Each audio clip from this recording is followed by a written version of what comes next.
Hi everyone, I'm Andrea Kirk with the channel The Art Chick, and today I'm going to introduce you to my cat, Alexa. She is turning 8 years old this month, and to celebrate, I drew a portrait of her, and I wanted to turn that portrait into a tutorial for my channel. So we will be drawing a cat with Polychromos, and it's going to be a lot of fun. She's not being very social right now. Alexa, look at the camera. She doesn't like this. You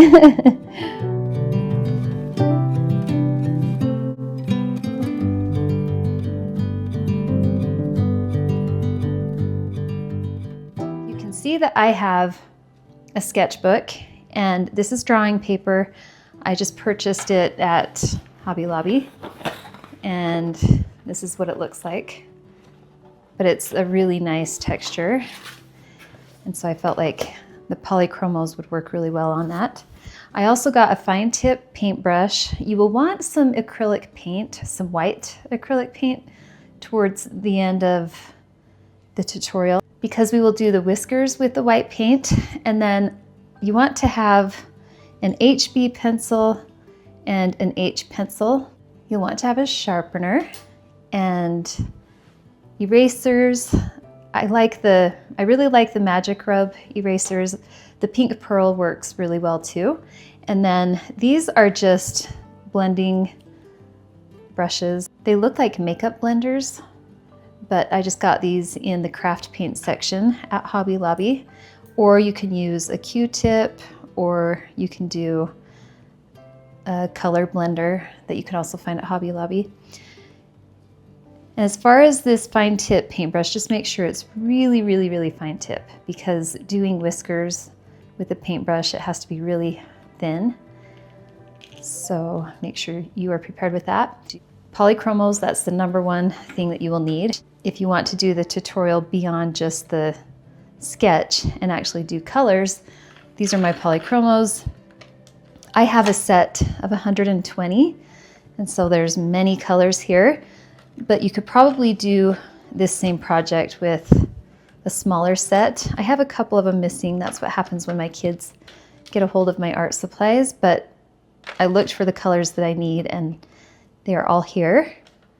So I will show you the colors as we go, but we are first going to start the sketch. You might want to have a cup on hand to catch your shavings when you sharpen. When you work with Polychromos, they're very expensive pencils, and so you don't want to have an electric sharpener for these. When you sharpen these, you want to do very little at a time. Unfortunately, an electric sharpener will eat up the lead too fast, and then you won't have your pencil as long. So to preserve them, I would actually recommend the handheld.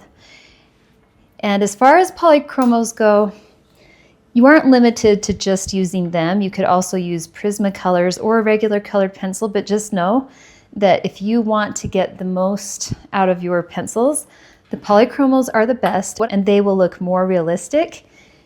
The Prismacolors are next in line, and then your generic colored pencil. It won't be the same, but it will still be good enough.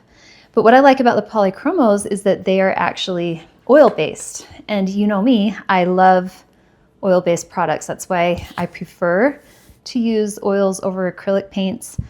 And when you're using an oil-based pencil, the layering is so much better. And I feel like the paper penetrates it better and the colors penetrate each other better. If you want to loosen up on a separate piece of paper and just do some circles, whatever, just get in the mode for drawing, you can. I'm going to go ahead and start the tutorial. She takes up quite a bit of room just with her head. And so I am going to loosely draw a circle. So see how I'm just going around and around, and obviously that's not going to be the end result. I actually start all of my drawings like this, where I'm just really loose, I'm getting the hang of it.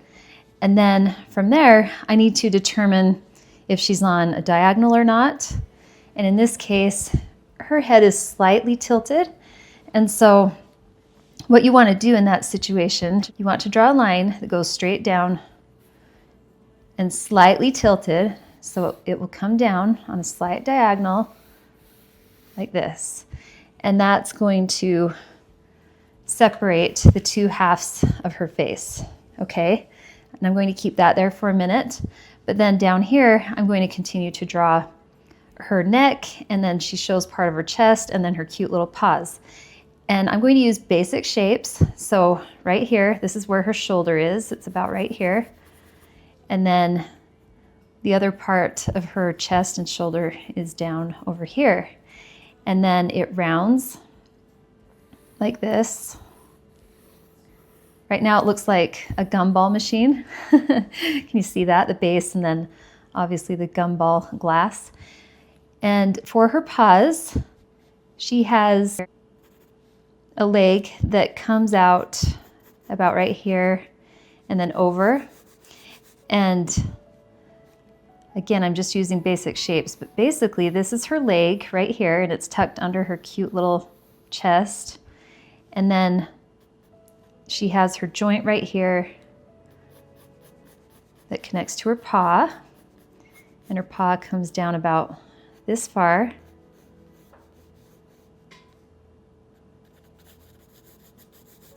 And see how sketchy I'm being? In a good way. Sketchy when you're an artist is good. You can be sketchy.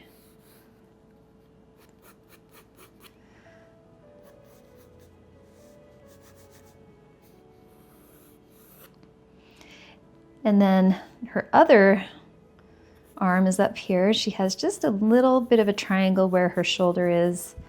And then I'm going to separate it because that's where it bends. And then right here, it comes down like this, goes around. And see all these little shapes that I have in here? It really makes drawing much easier. Okay, this paw goes off the page a little bit. It comes around. Actually, I'm gonna go up a little bit higher, so let's go right here.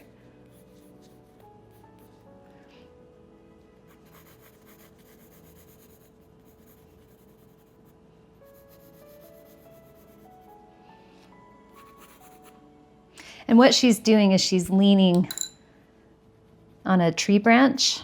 And this was our home that we moved from. We had these beautiful eastern redbuds in the front of our house. And she was just tucked up there between these branches, and it was so cute. And so I am going to include that tree in my drawing. So that's part of the trunk here. And then the branch that she's leaning on comes up like this. And then I'll have some greenery up in here. And then right here is where the break is between the two branches. And so I have this line that I'll kind of draw that separates those. And then we will do the texture of the tree, and then obviously the shadows that are underneath her body, just to make it look really nice and make it pop. So at this point, we need to really make her face stand out. And we have a little bit of foreshortening going on because she's leaning forward, and that's why her face is so big. But now we want to draw her face, and then we'll do the ears after we get the face in. So now I'm going to chisel her face a little bit so that we can see clearly the structure of her face. So down here, we've got her cute little under chin. So she has her chin up here and then her under chin. And her fur is really full right through here. Okay. And then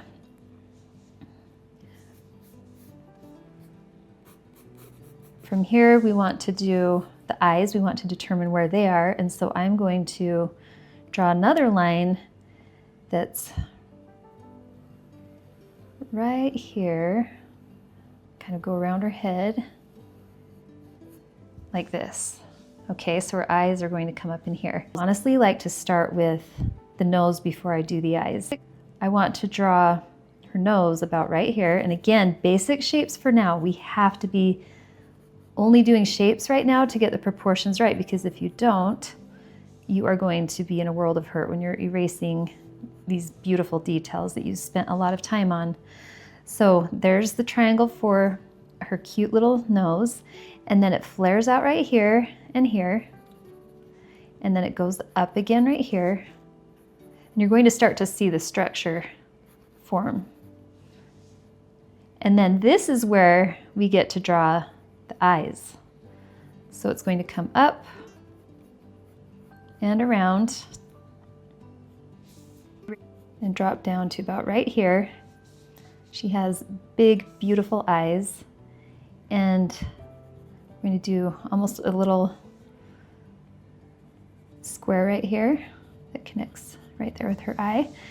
And then you want to come down about like this. This line will actually be the base of her pupils. And they have almost a pointy oval shape, like this. Okay, and then you want to come over to the other side and do that exact same process where you draw the outer edge of her eye, so you come up. And if it helps, you can draw another line right here that lines up with her eyes. It just helps to know where to go. So I'm going to line up with that.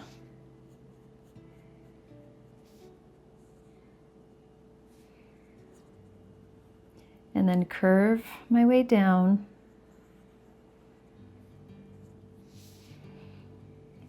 And then I'm going to do that little square. Actually, it looks more like a triangle right here. Actually, it's a diamond when you do that. And then come down.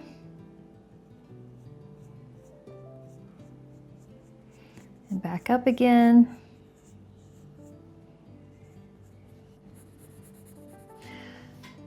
So just go around on both sides, around her eye.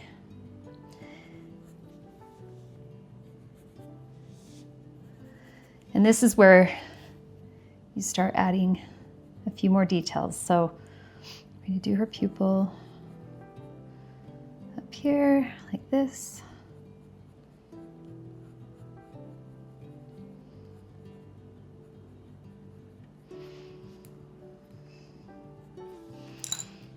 And I'll be honest with you, I'm going to go up a little bit higher because she is looking up. And so I'm going to raise those a little bit more.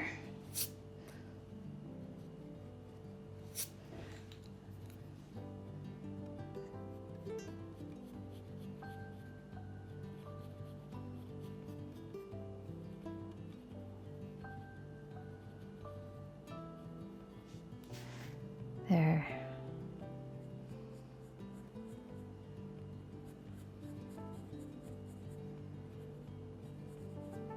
Okay, now we want to get her eyeball drawn in so you can see the roundness. I'm going to bring this line down just a little bit more to really emphasize that curved shape in her cat eyes.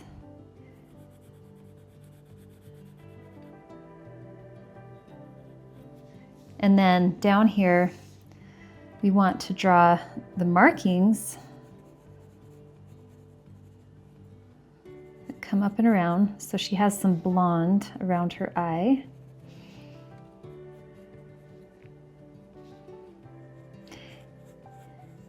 We're going to establish these markings because that's what helps us determine if we have the nose in the right spot. If you get these markings in, then we can look at the proportions and know if we are spot on with that. And as you could see, I adjusted the pupils a little bit, and that's okay. As you're working, it's okay to shift and move things as you see everything come together. So don't get stressed if you have to erase and start drawing something else. So here we have her cute little markings, and then she has, like, her eyelids come down like this. And this is what makes Alexa look so sweet, are her markings. She just has the prettiest markings. And her eye comes down like that on both sides. And this one comes down the same way. And then that blonde piece just wraps around. And I'm gonna go around too in just a minute and lighten everything up. I just want you to be able to see the drawing. And if you want, you can do lighter. So the H pencil is awesome for drawing lighter. So I would recommend for you, just use the H the entire time. But for me, and for me to teach you and show you the sketch, I have to actually use this HB so it stands out. Okay, so now that we have the nose here, it looks like we have a few more markings we want to establish. And so she has some blonde coming up here as well. And so I want to get those in. So it comes up and wraps around like this. Okay, so it's going to look funny for a minute, but this just helps us see if we have the nose in the right spot. Okay, so now I want to bring that up just a little bit, about right here. Okay, and then erase. And then here is where we start to draw the cute little top of her nose. And it's going to look like a flattened top of a heart or a seagull. You know, when you draw seagulls when you're a kid, it looks like this. And then you want to come down and square it off. I'm going to come down and square it off on both sides like this, and then come in and in. And then this does a little loop like this for her nostril. So do a little loop. And then you will come down again right here and down again right here. And then cats have kind of a line through their nose right here. And see how she's starting to come forward and look like a cat.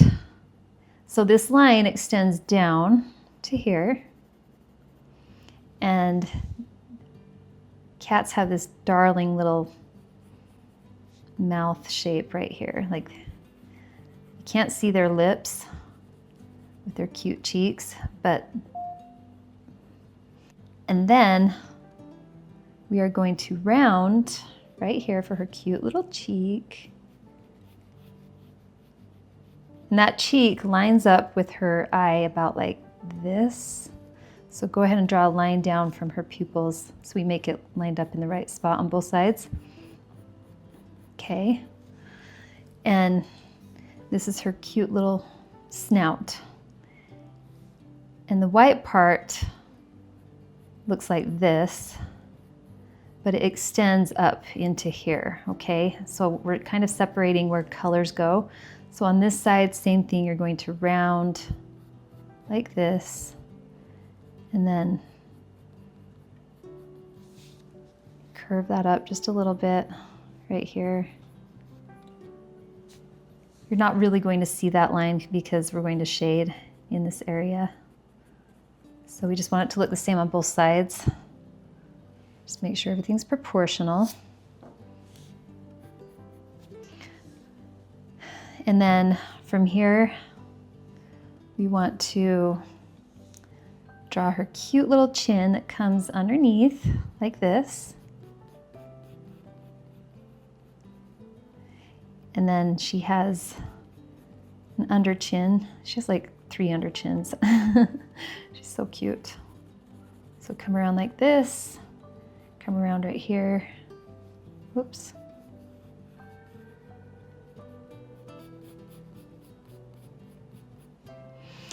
And then from here, we want to determine the side of her face and where that is. And I want to kind of flatten that out a little bit, that line, this line. And the side of her face is about right here. And then just round and meet up with her fur down here underneath her chin. Do the same thing on this side and come up. Just love my kitty. Okay, and then now we can draw the ears.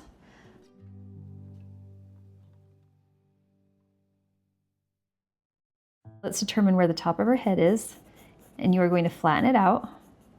She has a cute little puff right here with her fur and a cute little puff right here. And then they come straight up from the side of her eye, and so I want to draw a line from here so that I get it right on both sides. Just helps us determine where that goes. So you see these 3 lines here coming up. All right, and then from here we are going to do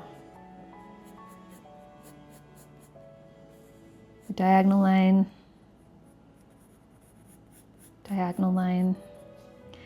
round at the top, and then come straight down.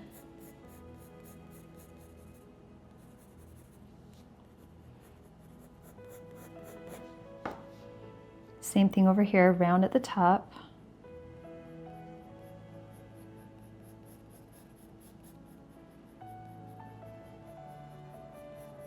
And come down.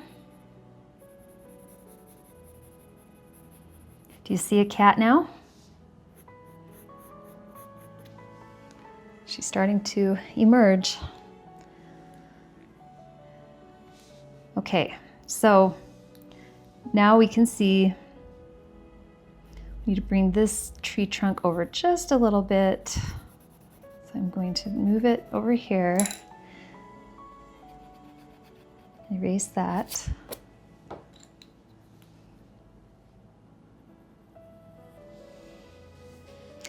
And she just looks like she's just resting on that tree branch and saying hi as I'm walking by. So I take a cute picture of her. That's exactly what she was doing. She loves attention. I'm going to bring her shoulder up a little bit more, like this, just to give her some more bulk. And then you can see that she just looks really cute and comfortable right here.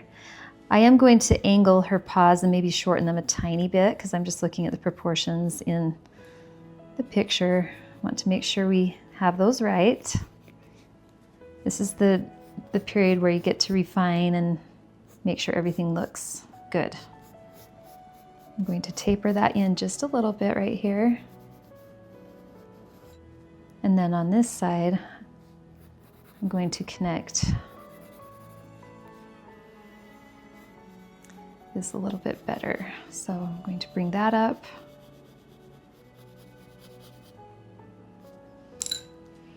And erase this line. So just erase with me. Wherever you see me erasing, go ahead and erase with me because this is how the process goes. Okay, so she looks pretty comfortable right there. And how she's going to look like she's coming forward a little bit is the shadowing that we do under here.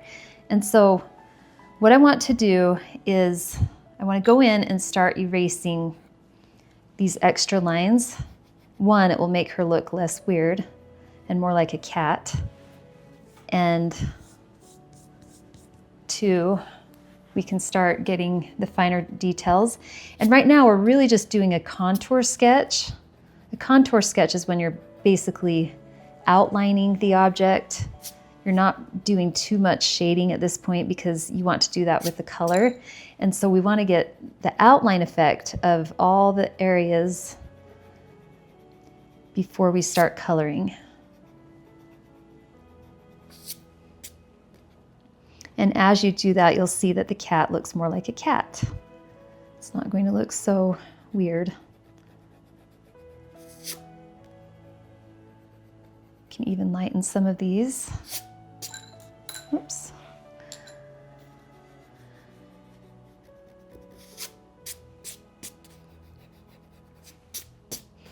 You can erase your smudges. You definitely don't want smudges in the end. If you have to wipe off your hand, you can. Okay, so now we have to look at things and start to really establish the perfection here. Okay, I'm going to just soften this a little bit right here.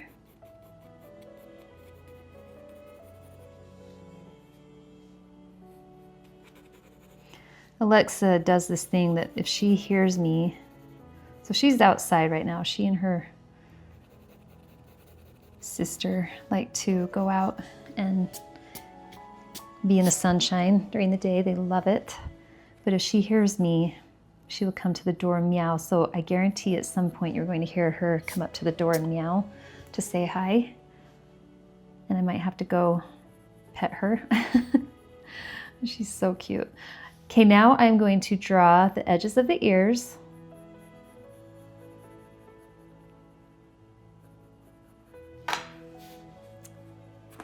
Push the Polychromos out for a minute.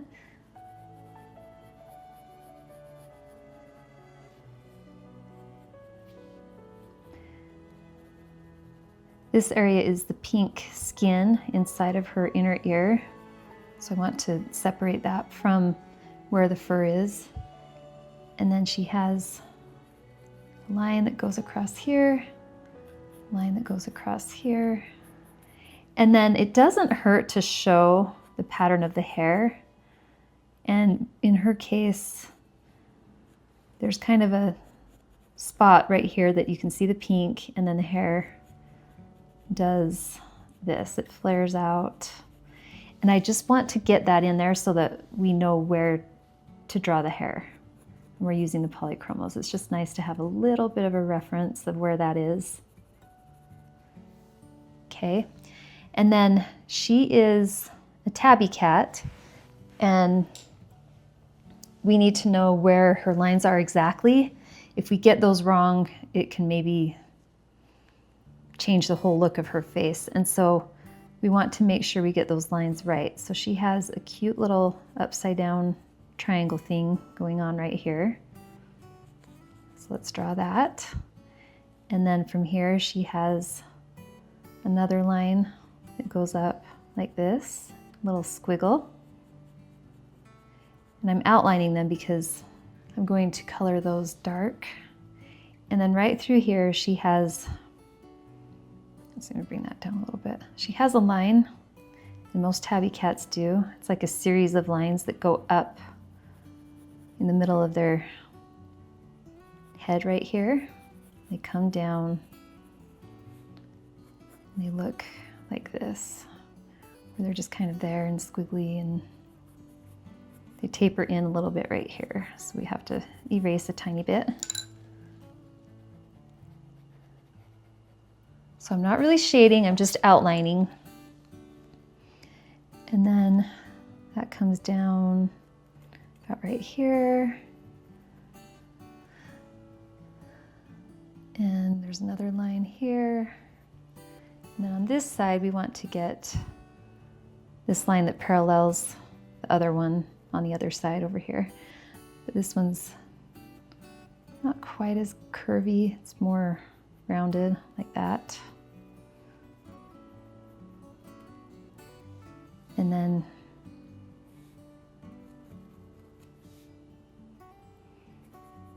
this will be blonde, blonde. This is a peppery gray right through here.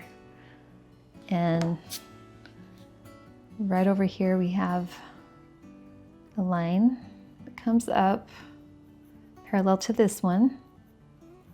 So it goes up here and it flares out, almost like that one. It's a little bit different, but that goes right here. And then there's a line that goes up through here. And one over here that connects to this one.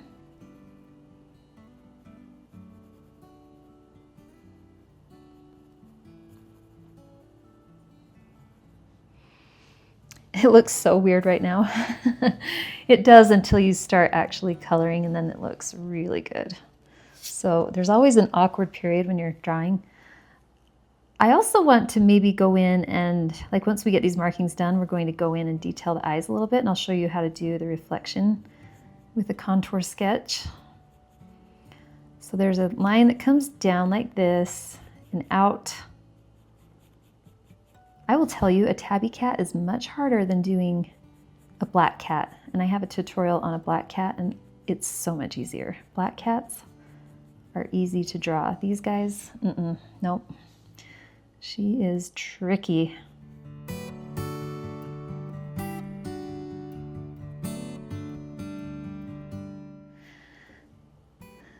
Her sister Siri passed away, and it was a really sad day for us.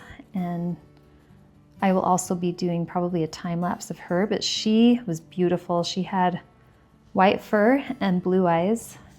She almost had a Siamese look to her, and they were the most beautiful pair when they would hang out together. Just seeing them together, they were so cute. So we brought home another kitten for Alexa to mother, and they're like sisters now that Nala is older. She's gotten bigger and they act like sisters, but Alexa treated her like her baby, and she's still very protective of Nala. Okay, so just follow along with me as I'm drawing these lines. I know I got talking, but you needed to hear the history of my cats.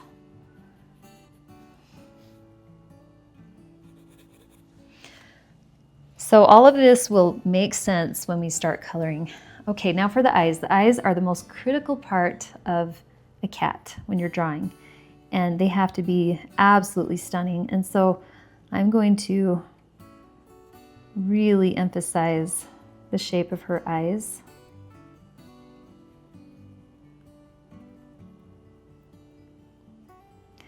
Cats have cute little eyelashes about right here.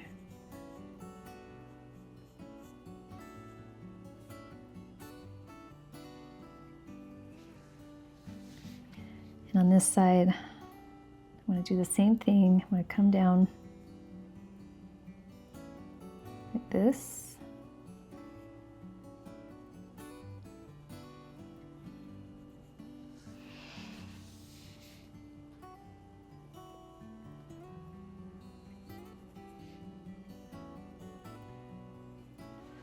Okay, and up here, I want you to erase the tops of these pupils of her eye.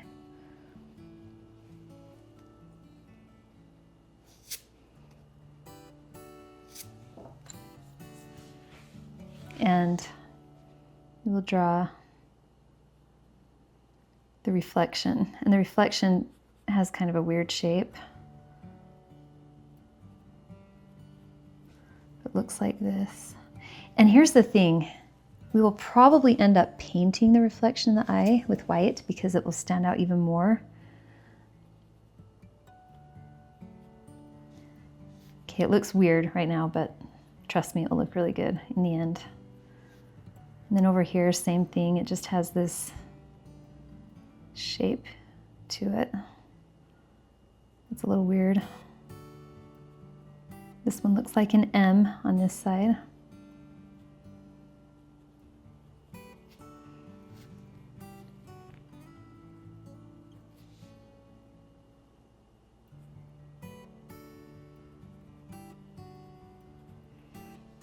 Okay. Now down here we will draw the lines of her markings. So we have dark here. We have a stripe that connects with that. So it comes down like a necklace. It goes down right here and up. And that has a cute little pattern to it. So it goes up and then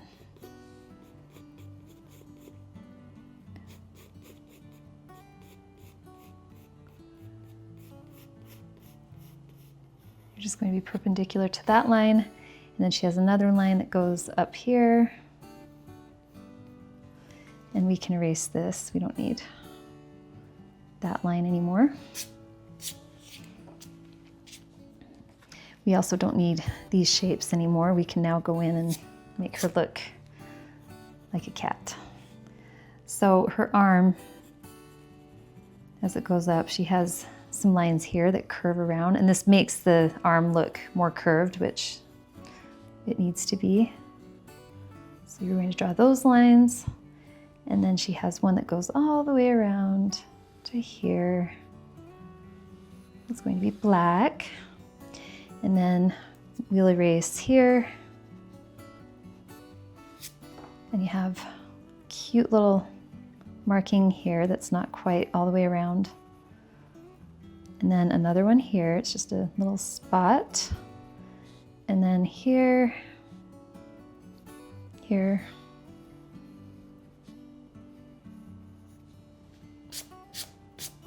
and then her toes. You want to get those cute little cat toes in there.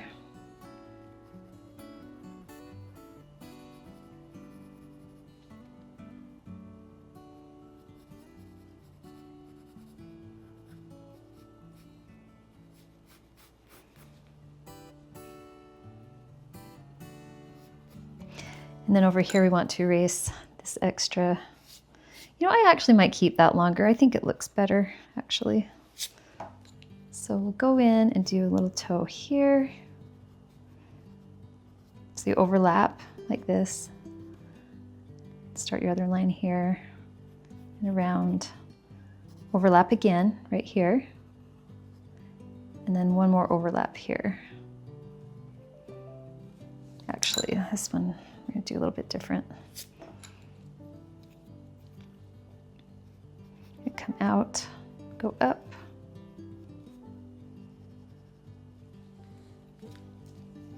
Oops.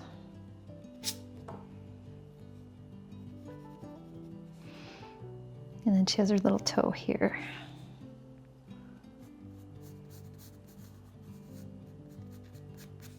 And same thing, the lines make it look rounded. So we're going to do a triangle here. The line right here, another line in here, little marking here, another little marking here, another line.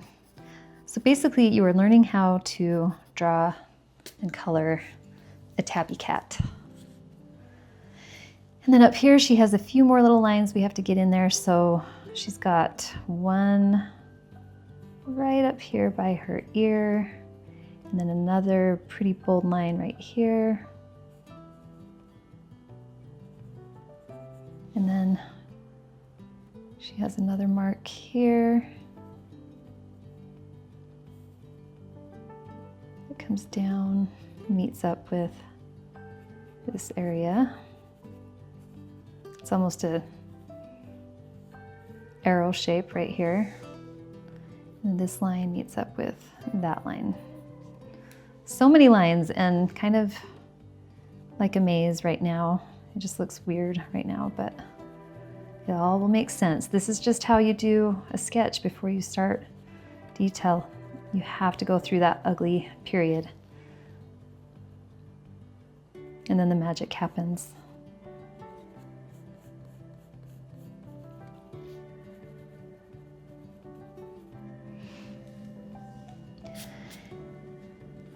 And as far as the tree goes, I'm really going to leave it alone until we actually start coloring. There's not much I can do.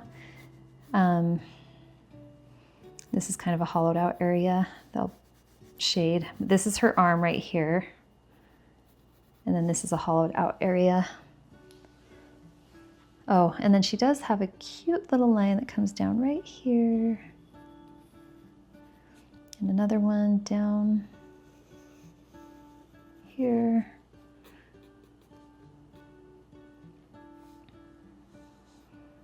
Oh, she's so cute.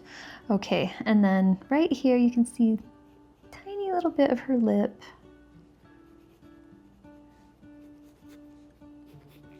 Okay, so take your eraser, get rid of all those unnecessary smudges. We don't want them on there. And then I suggest that you go and wash your hands before we start.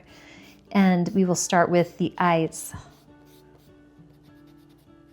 I'll show you how to do one eye, and then I will time lapse the other eye, and we'll start to speed up the process a little bit so that this isn't a 3-hour project for you. That is Alexa for sure. And we won't do the whiskers until the very end. I don't want to get them in the way of all of this. Oh, actually, one thing that I almost forgot were her cheeks. We do need to do her whisker lines. So not the lines of the actual whiskers, but where they come out. There is a line for each set of whiskers. And so I want to draw those in.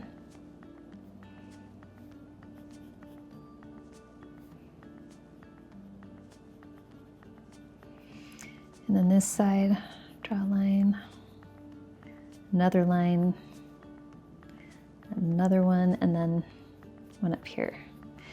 Okay, and I'm going to show you the little dots on each of these. Those are important to have in there. It's funny, if you miss any of this stuff, it just doesn't look like the cat. And so you have to make sure you get all of the markings in.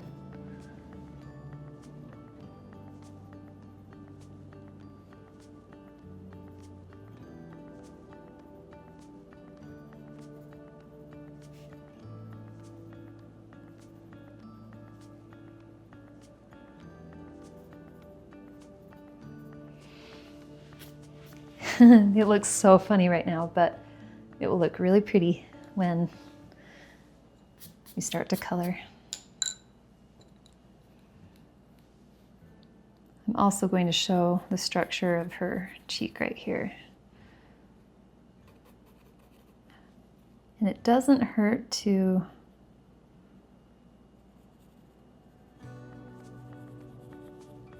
connect the tear duct with the side of the nose. That actually helps to get that established right here. And then we'll shade as we go.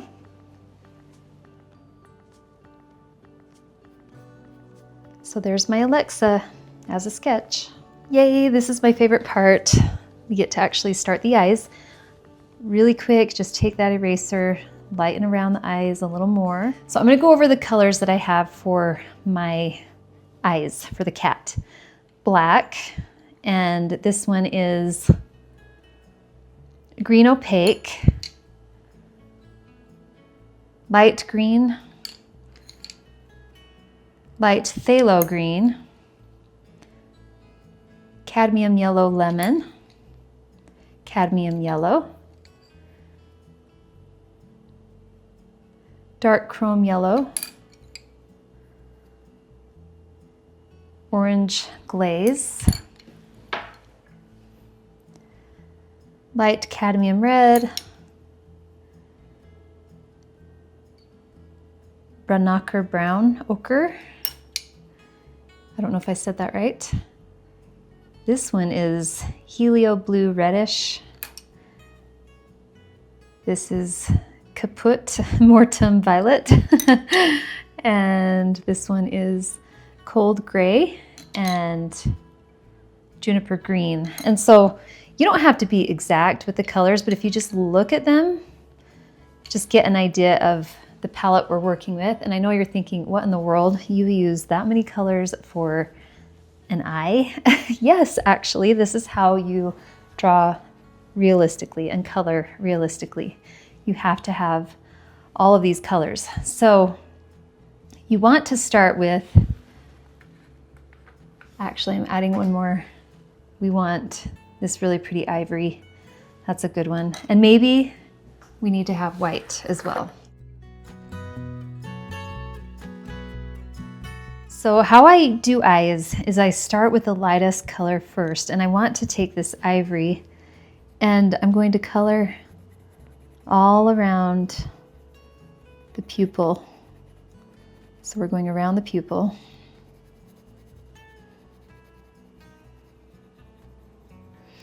And I'm avoiding up here because I want to get some darker shades up in there. And after you've done that, I want you to take yellow. So this is cadmium yellow.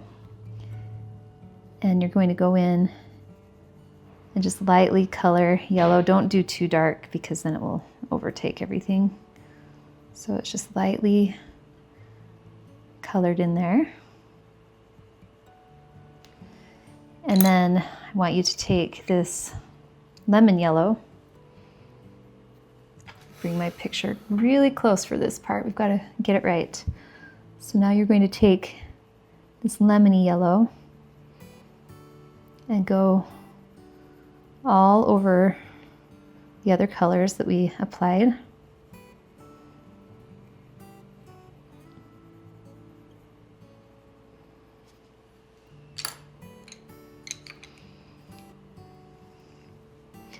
Taking pure white, and I'm doing an effect called burnishing.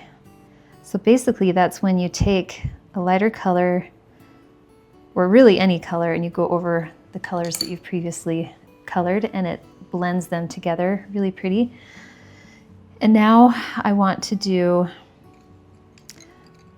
this light green, and I don't want to get carried away, but I'm going to go in and just add just a hint of this green in here.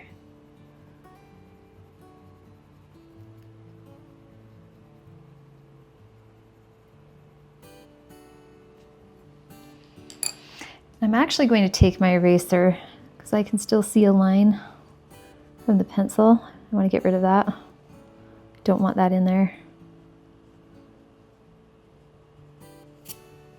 Okay, and so yes, I have to go back in and do my colors, but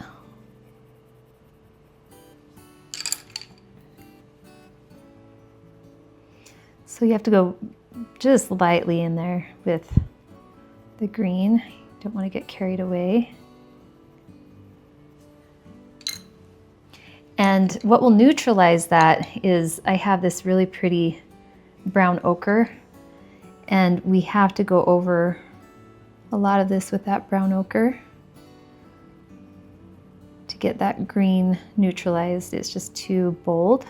You want the green in there, but you don't want it to overpower. And before we do anything else,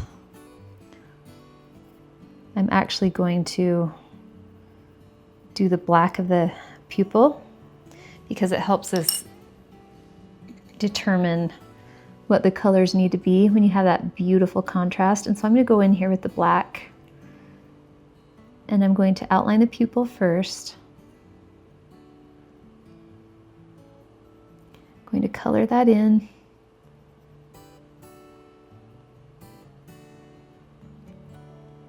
And make sure your pencil is really sharp for this. You don't want to mess up on those details. So just make it really pointy, really sharp.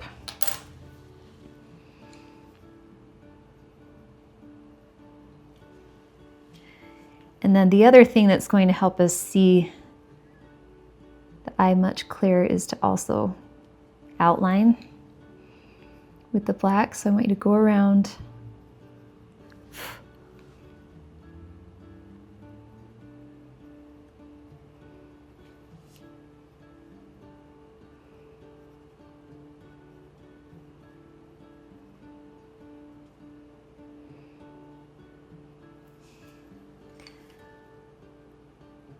and look how that really makes it pop.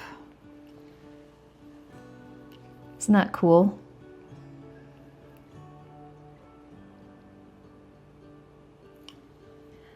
I'm not going to get too dark right there.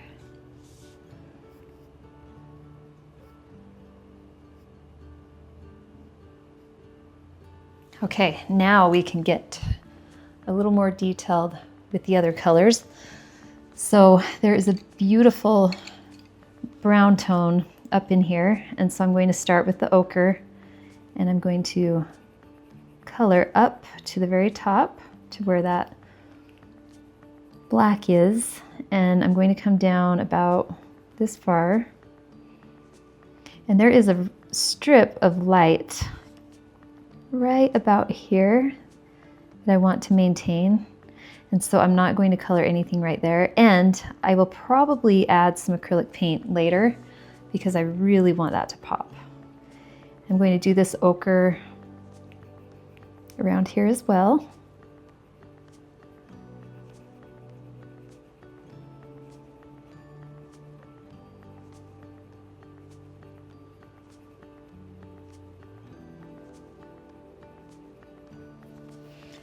And then take your green, and this is the green opaque, and I want you to go up inside of here and push down kind of hard up at the top.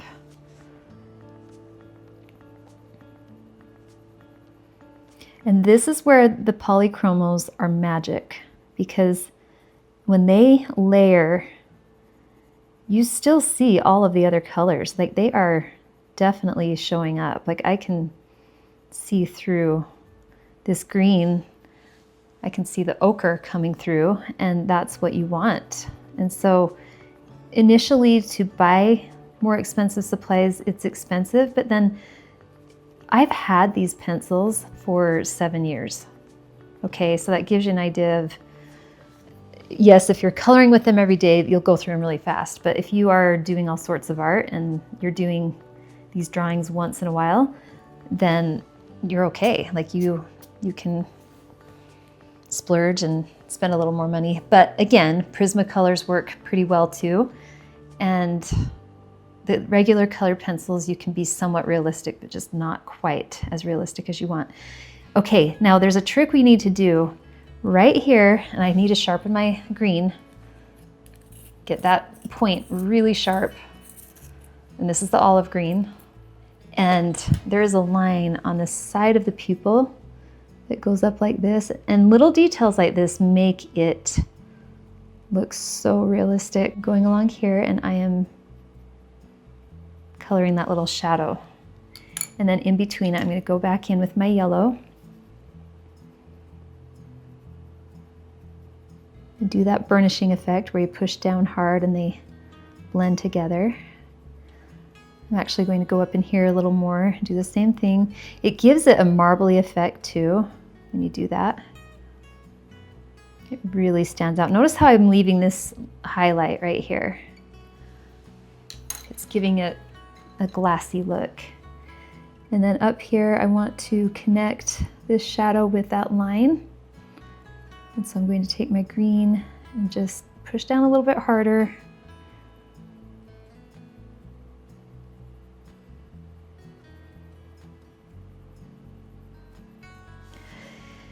And then over here, we have some texture in the eye. There's some really cool lines in there. Trust me, when you get those colored in, it looks more realistic.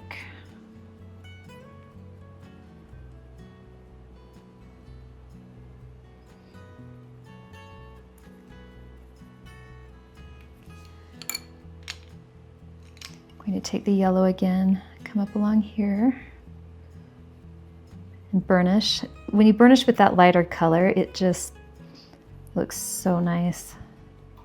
So just push down hard, and I'm going in a circular motion. Now I got the orange for a reason. I'm going to go up inside of here and pushing down really hard. And this is the light cadmium. I'm going to pull that color down into here. It brings warmth to that shadow, so it's not just black. Okay, and there's also orange right here against the black, and a little bit up in here. And then down along here we have the lemony green. I'm going to burnish with that.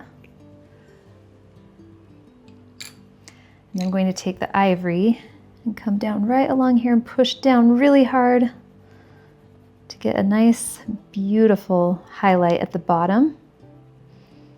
This line. Now look at that eye. Do you see how it's really popping? And we're not done yet. Underneath the black, I want you to do a few colors. I want you to do some orange.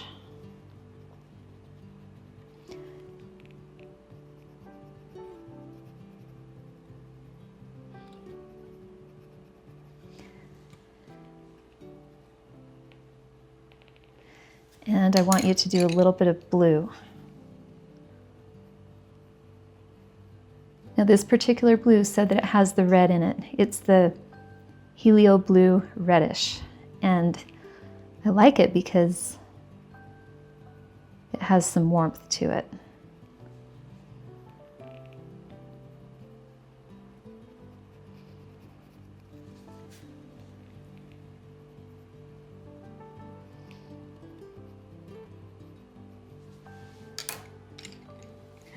Okay, now up here, we want to go above that highlight, and we are going to accentuate that highlight by outlining just a little bit of it, okay? And then you fade around that line so that it looks natural. You don't want to take away from the shape of the pupil, so make sure you keep that nice and sharp.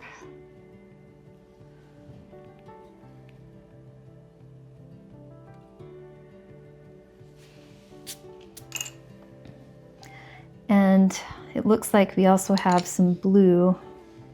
Actually, no. We're going to take the black and come up and just lightly shade up in here a little bit more. And I'm going to do a line that also comes out like this to make the eye look even more reflective.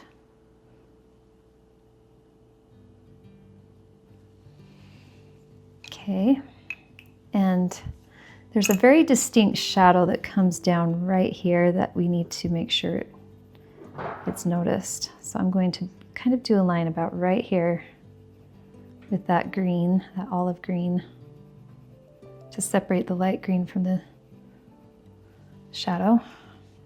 Okay, and then this, we need to also go in and establish that shadow, keep it separate.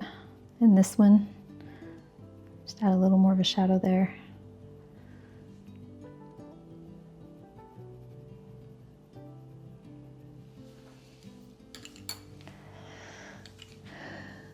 Okay, now with the black, we're going to go in and I want to make those eyelashes stand out.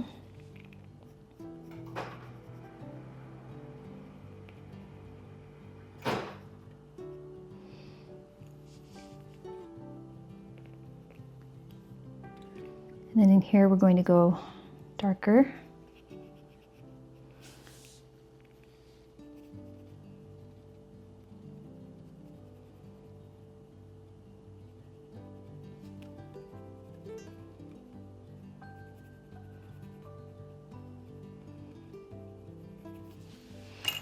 And then take that violet and add a little bit of violet after the black. And then in here, I'm going to do that ivory. And actually, I'm going to do the ivory all along here, underneath the eye. It's that blonde color. And also up here. So you do the exact same thing. As I'm working, I want you to do the same thing. And then I will put this other side on time lapse. So we want to get this blonde colored in. And I'm going to take my eraser, so you can use your eraser throughout, and we can even lighten these gray pencil lines a little bit more so that they aren't so distinct and in the way. Just get rid of them.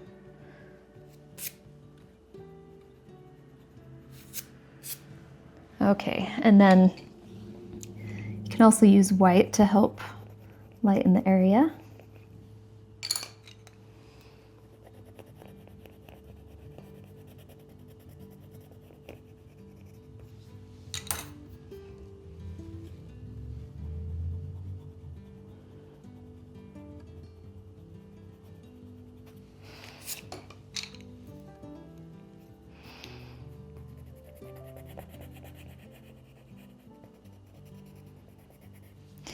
And then I want you to also, if you have it, this is a burnt ochre. This is a great color to have. And as you begin to do the cat's fur, that's when you can start adding other colors. And I just need this in this moment. But this one, I'm going to have come down right along here.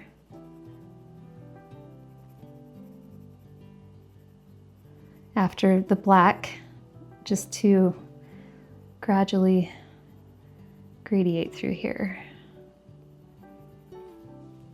And then a little bit up in here, not much, but just a little bit. And then up where the eyelashes are, there's quite a bit of the burnt ochre. And also above the eyelashes.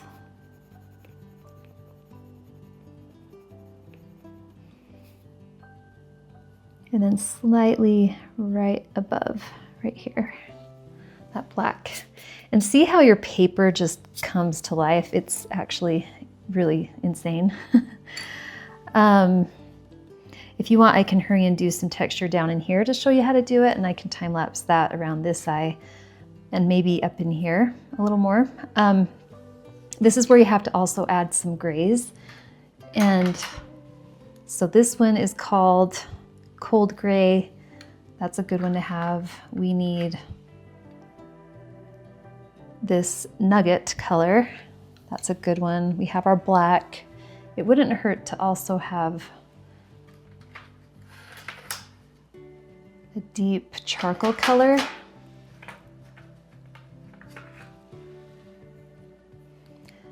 This one is called Payne's Gray, and I'm going to start with the Nugget, and I'm going to go down right here, and I'm going to color as my base with the Nugget, and I'm going to come all the way down to this marking right here.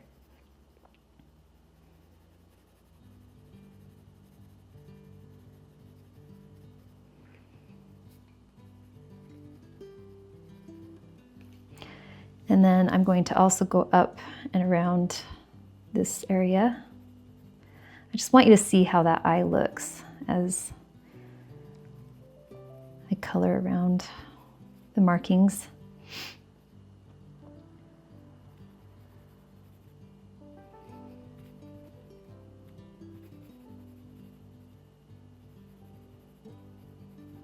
And I'm just coloring lightly through here.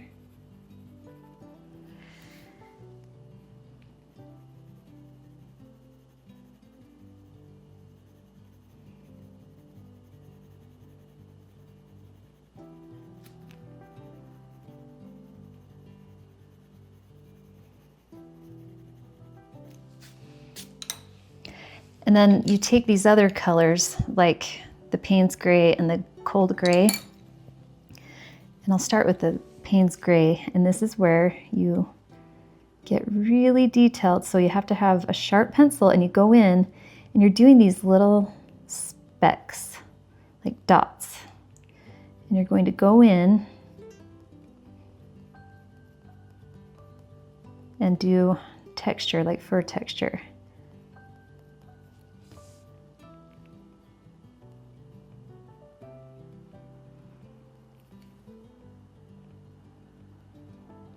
You can come up in here too. And in here it's going to be more like a line. And oh, one other thing I forgot to tell you. You can take this blender, you can go in and blend before you do the specks. And actually, if you add more color, so I'm going to go in with some orange and do that burnishing effect where I push down really hard, just to make a pop of color, make her look more realistic. See how that blender works? It takes it from being chalky to really nice and smooth and blended. Okay. Ooh, this is going to be fun up here. So up here, we have these lines that are very skinny, push down hard.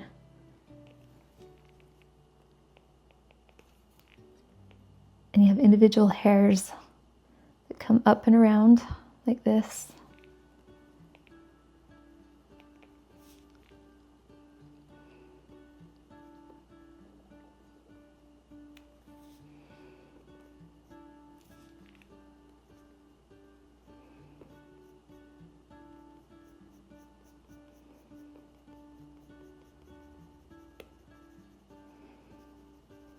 And you can shade too while you're working on it. Just push down a little bit harder. Oh, there's my dog barking at somebody. We also have a German Shepherd.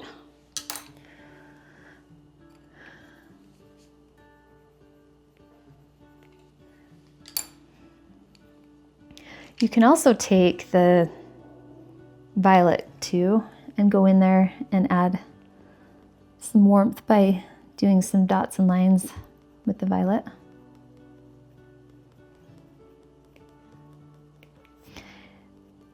And so just know this, that when you are doing an area like this, you want to start with a base color that's lighter, and then you build your colors up gradually with a little bit of warmth, and reds and oranges will do that for you. And then you want to add some grays, lighter grays, and then after you've done that, you can burnish a little bit, and then that's when you get your top color, which is the charcoal or black, and then you go in and you do your little specks. Okay, and just to give you an idea, like I'm going to go up in here and do one of her markings, just so you can see what it looks like with these other colors we're working on.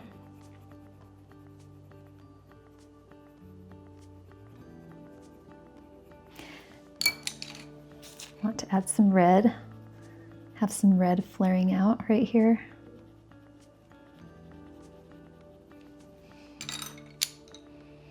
And that burnt ochre.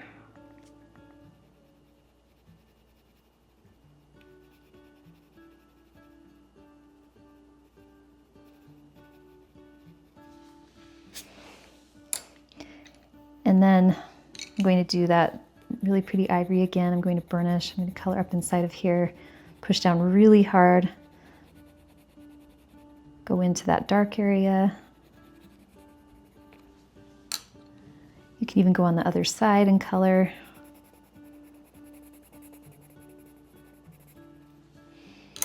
And then that's when you take your pencil and you go in and you start adding those lines and specks. You can take black and go darker right here.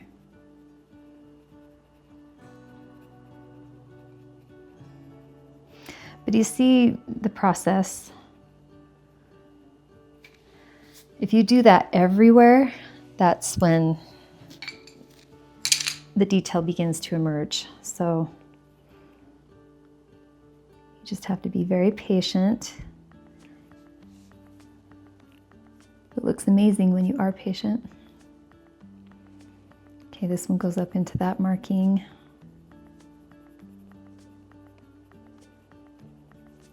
And then in between you have some lines.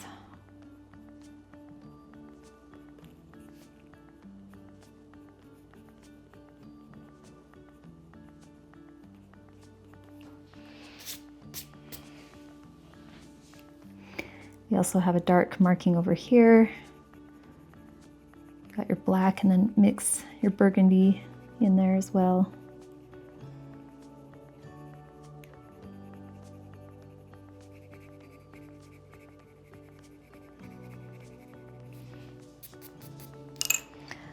Get your ivory. Do the burnishing effect. I don't know what I'd do without this ivory, so make sure you have it. Like I said, that violet burgundy color, I'm going to come in, add that in there just for the gradation.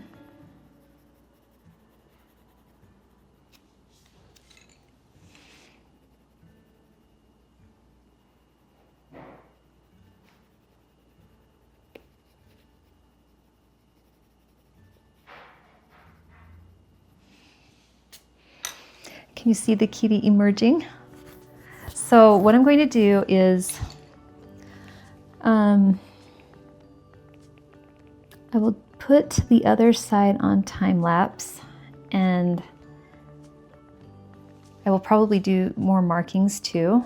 So now that you know how to do that, you just remember you do the process of the ivory, the grays, the browns, the burgundy, violet, and your texture, and you can get this entire area done. And then this is going to be a little bit tricky, and so I can help with that again as well, and then also the ears. And then as you go, just remember to erase where your hand is smudging so that you don't have that ugly gray in the drawing. But watch as this stands out even more as I go. Oh, one other thing. I want to narrow that highlight just a little bit right here. And it helps to get a blue. So really you can do any light blue, but I'm going to come up in here and at the top of that highlight, I'm going to add just a hint of blue right here and see how that really made that pop. And also right down here, I'm going to add just a tiny bit of orange right up against that black, because I think that's going to make her eyes stand out a little bit more. See how realistic that's looking. So if you just keep going, keep spreading, it's going to look super pretty. So I'll put on time lapse so you can see how it starts to look as you fan out and continue that process.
So I finished the other eye just like I did the first eye.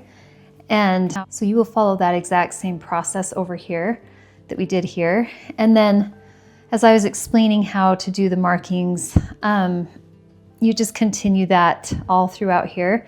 You can keep pulling other colors from your Polychromos box and using them. So I added some soft browns, other grays, and I did that order of doing the lighter color first and then adding the ochre and gray. And then I also added the Moritum violet. And as you're working, just so you know how to get this softness, you can burnish with the white, you can burnish with the cream. And again, burnishing is just taking your pencil and going over an area and just softening. And then after you do that, you take your black and you do the fine hair, okay?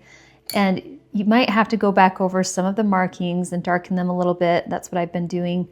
And over here where there's longer fur on the cat, to get that effect, you swipe quickly like this and go in different directions, and you get that nice longer fur effect, and it makes it look more natural. So be doing that as you're working. And in these areas where the fur is a lot shorter, you want to be sure to do the tiny little strokes like this. And so I call it peppering, where it looks like pepper. And you just go through there and add with the black or the dark gray that peppering effect. And it just looks really nice, really natural. She's a little more gray through here, so I might pull some more gray in there and then maybe add a tiny bit of white right here and here. But overall, it starts to soften. It looks much more realistic. If you go back and look at the contour sketch, it's amazing the difference. You're creating this amazing three-dimensional object and having it come out of the paper basically because of shading and highlighting and texture and color. And so that's the magic of art, is being able to create something from nothing. So don't be scared as you're working. Just have the confidence that it will look good as long as you're using as many colors as you possibly can. And you can even go as far as to add purples and a little bit of pink. When I oil paint, I get really experimental with my colors, and I find that when I do that, things get more realistic. So with the nose, it's going to have a black outline all the way around, but before I do that, I actually want to gather my colors, and you'll want to use similar colors, but we're going to go into the peachy pink category of colors, and with that we can do the cream again. We want to have the cream available. It doesn't hurt to have a little bit darker of a pink, and you could even include a poppy red just for an accent color. And we want some gray, and you can even add a little bit of purple. This is a purple gray. It's called cold gray, so that's a good one. And we'll do the exact same thing as we did before, where you start with the lightest color first. And so I want to take this, it's called, I can't even pronounce some of these. It's called Zimtbronze Cinnamon, whatever that means. But it's a beautiful color, and if you don't have all these colors, just get some that are similar. That's all that really matters. Okay, so I'm just going over this, and right at the top I'm going to leave an area for a highlight so that we can make it look very natural and realistic. I'm just lightly doing a base color, and I want to go over that with the cream to soften. And you want to push down pretty hard with that cream, again, to get that burnishing effect. It's amazing what that does for your animal when you're working. And also feel free to do your own pet. If you learn this process and you really enjoy it, then seriously, I would expect you to keep expanding and do your own pet. So I'm going to take this color, it's called Medium Flesh, and I'm going to color kind of in the middle of the nose. And you want to give the illusion that the nose is three-dimensional, and so you want to color in the center and then leave on the edges the highlights. That's actually a trick. You want to have reflected light, and you can create that illusion by coloring in the center and then leaving the outer edges lighter.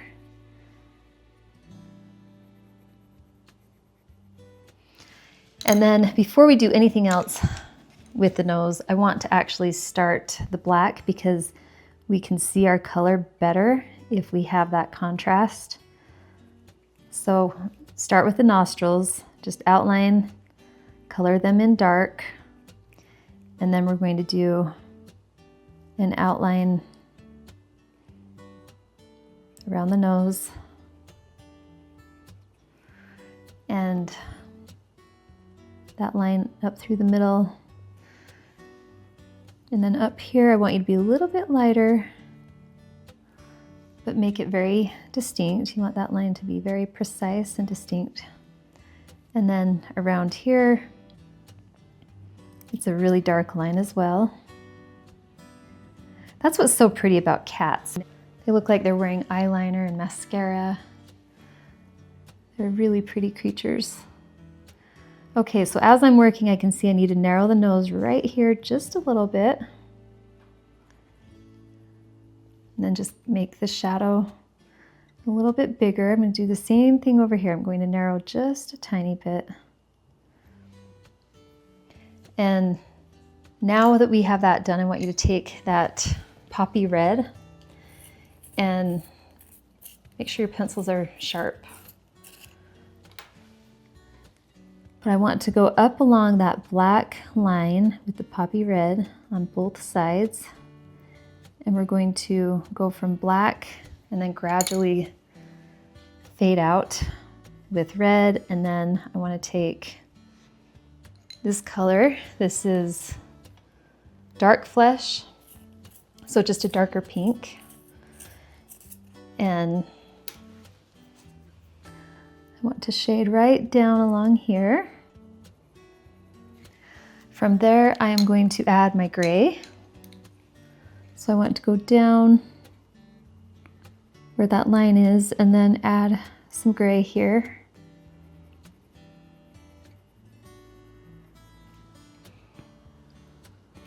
And then even over here we have gray.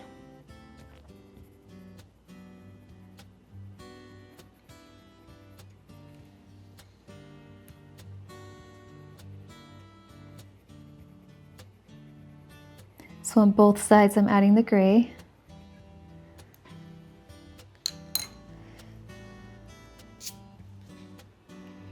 And then to make this black look more natural, we want to take a brown. So this one is the burnt sienna. And I want you to shade just right here by the nose.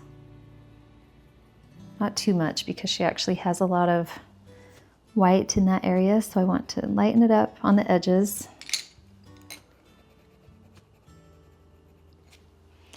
And then on the other side, we need to have a shadow right here.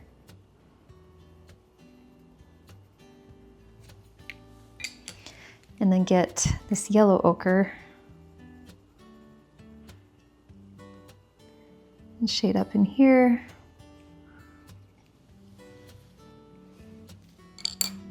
And then I feel like we need some purple. Let me find the right shade of purple. So this one is called Purple Violet. Now how appropriate is that? It's called Purple Violet. So that's a good color, and we are going to add it right up above top of the nose just to have some purple. And I want it to come up here a little bit more.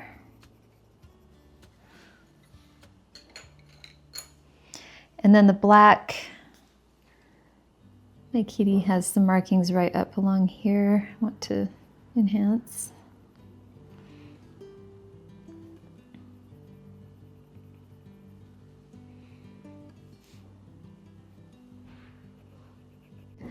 Okay, I'm going to take this pink and I want to burnish down along here and down along here.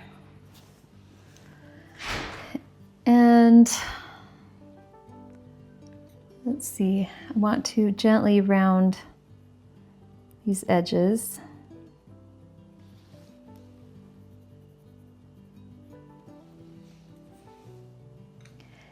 And then to do the mouth,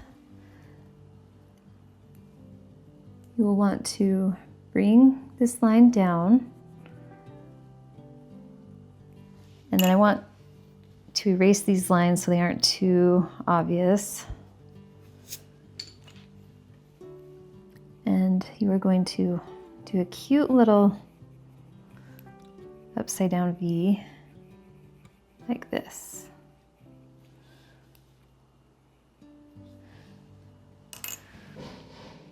For the cheek area, after you've done the mouth, and we'll add more color in there, but I want you to take the cream ivory, actually erase your lines and your dots.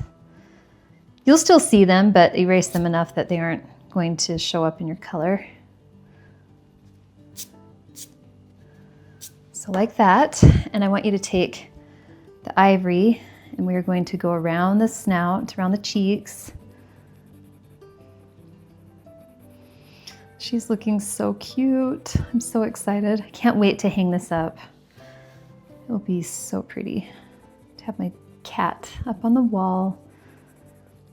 And this cat is amazing. So she can open doors, believe it or not.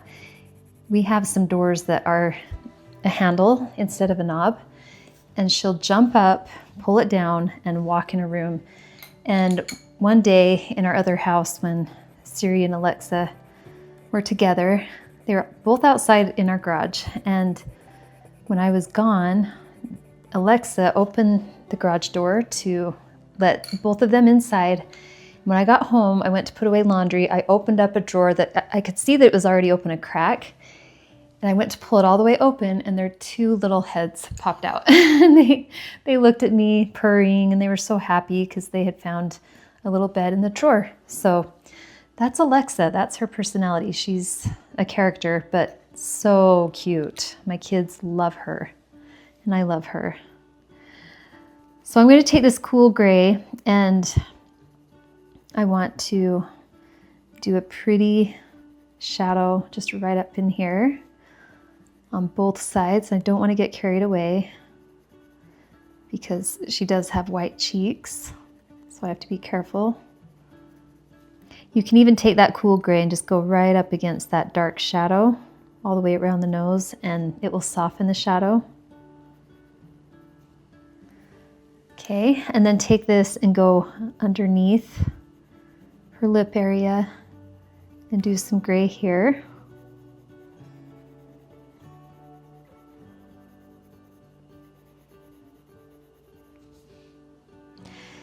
And we can take this Mortem Violet. I want you to do a little shadow right at the top of the upside down V. I want you to take it and go up where the upside down V comes to a point, and then just pull that color downward on both sides. So it's not just black. You can even come down just a little bit from the mouth. You will continue with the warm gray and come down. And don't think you have to use all the exact colors that I'm using. Again, like, I don't want you to be stressed and think I can't do this project because I don't have all these colors. Just find something similar as you're working. Don't stress about it at all. Just get as close as you can. And the important thing is that you're just following my skills, and I'm showing you how to use all these colors. So just relax and have a good time, and it will be fine. Around the snout, to make it stand out, I want you to take that same gray, and you are lightly going to go around and shade around it like this.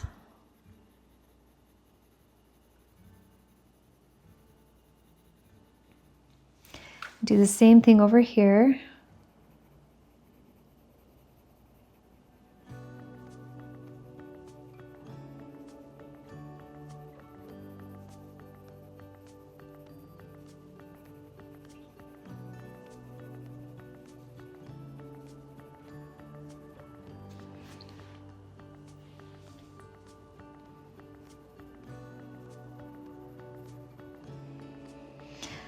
And then I want you to take the gray, and I'm actually going to make her chin come down a little bit more. She has the cutest chin, so I don't want to cut that short. So I want to come down about right here. So I'm going to do a shadow down here that comes up. Okay, and then you can take some blue. I want you to go up along this line. Let's add some blue in there.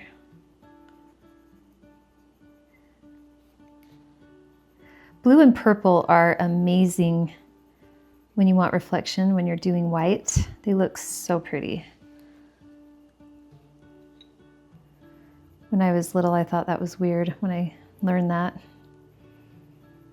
But then I started to notice in the snow and whenever I saw white that I could see those colors. You can even do some blue under that snout area.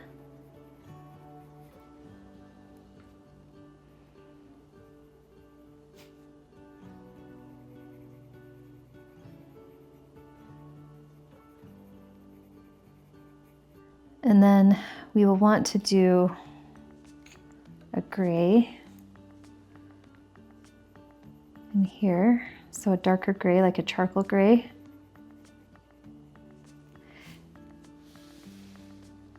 And she has some layers of fur that kind of come down right along here. And so I'm going to draw those strokes of fur.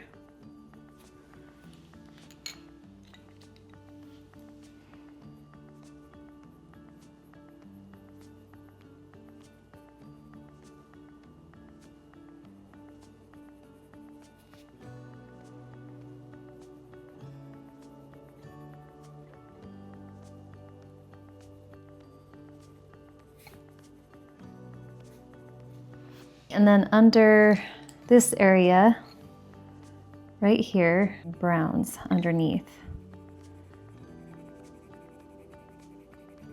And this is a dark brown.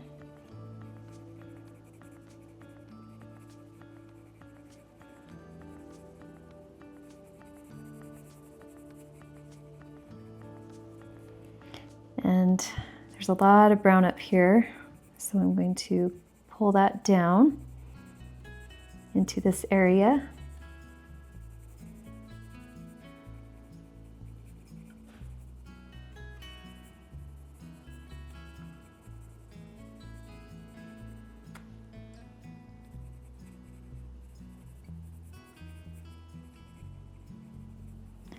And then we get to do the cute little whisker dots.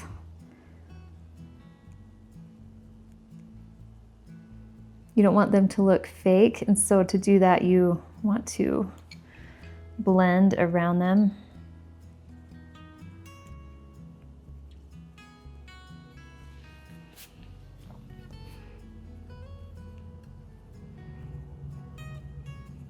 They get a little bit lighter as you go down.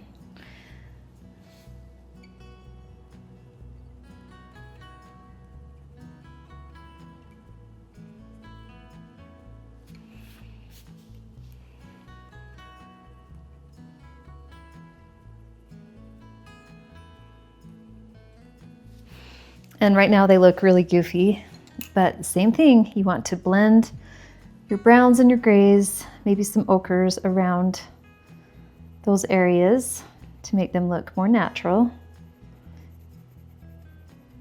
Are you starting to see what changes when you're going from basic and kind of animated looking to professional?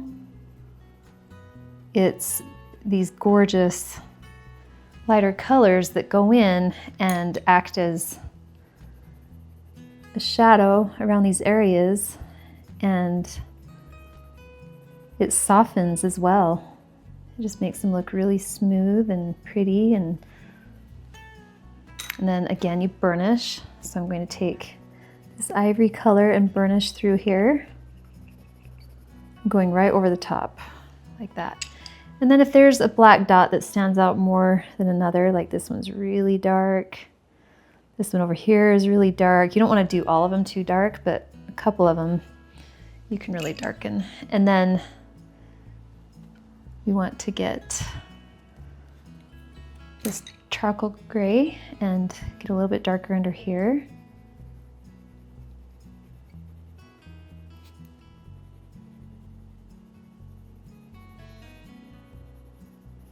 Oh, the other key is you don't want to ever leave anything looking outlined without a shadow around it or reflected light. So for instance, like this, to make this look good, you want to come down and blend right along here. Also the snout, like the cheeks and the snout, you don't want it to look like a line. And so you take this white, you burnish through like this, soften the edges, and she has some fur down in there that we can actually accentuate. And so I want to take my black and just go in and show that she's got some texture going on. And then there's actually kind of a dark shadow on this side, but I'm not outlining to make the shadow, I'm shading to make the shadow like this. And then it eliminates that awkward line. Because when you see something outlined, it definitely cheapens it and makes it look fake.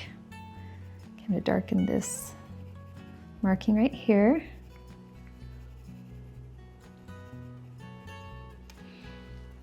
And little by little, she's just coming to life.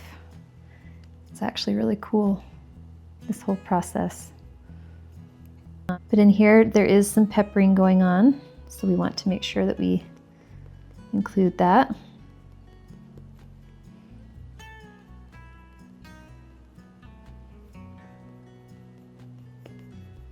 This takes practice. I think you'll have to do it a few times to get the hang of it, but I didn't have someone teach me how to do this. I did it through trial and error, and there wasn't YouTube when I was a kid, and so if I wanted to learn something, I basically had to figure it out. And luckily we didn't have a lot of distraction as kids, and I was able to spend a lot of time drawing. But YouTube, I don't count this tutorial as a distraction. So you can watch it as much as you want.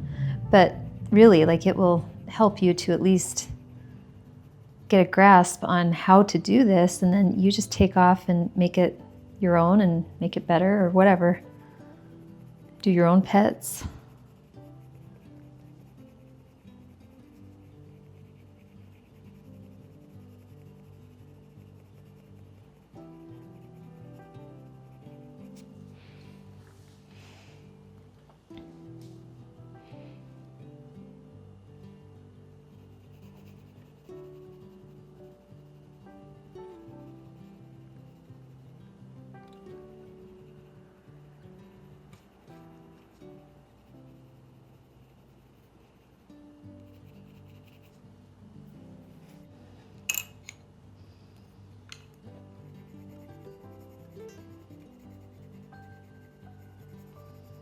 So I'm doing some markings over here.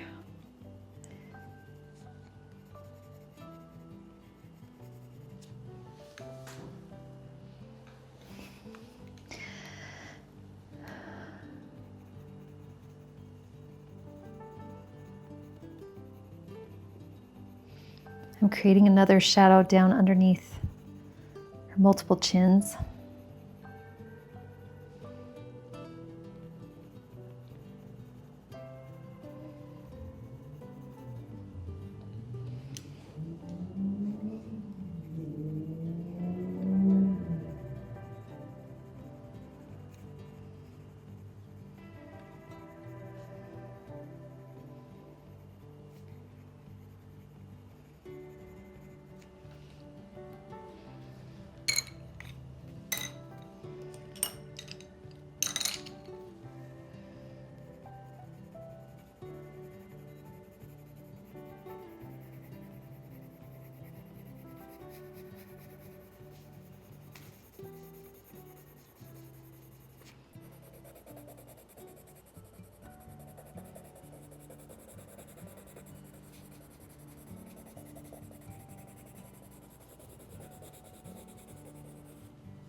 So I'm taking this cream color, and where I did the brown, I am going and burnishing across that brown to soften it.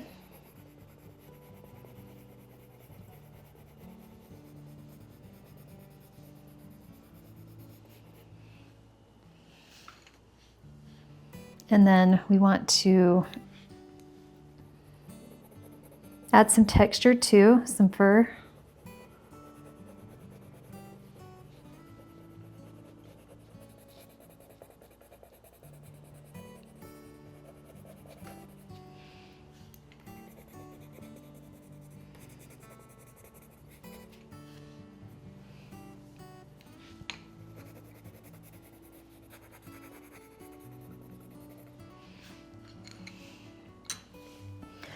So I would do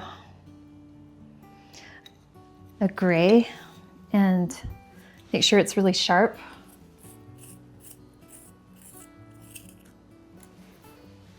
And just come up here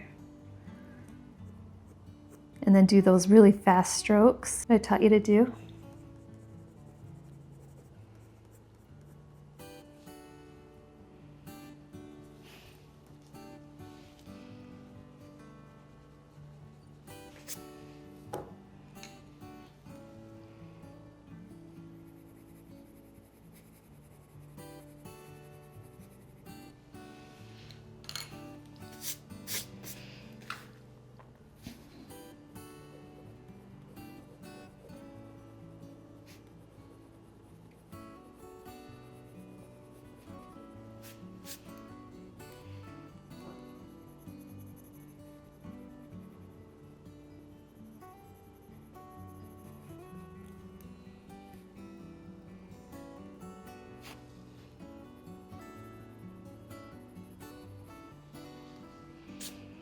You can definitely tell that her personality is coming out the further I get along with this.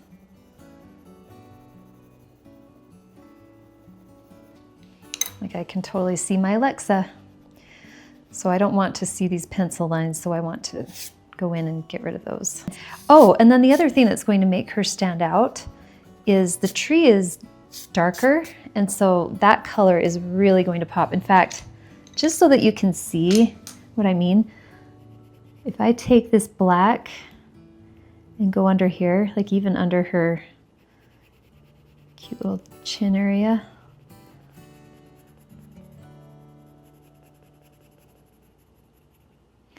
I want to take that dark and go in and out, in and out.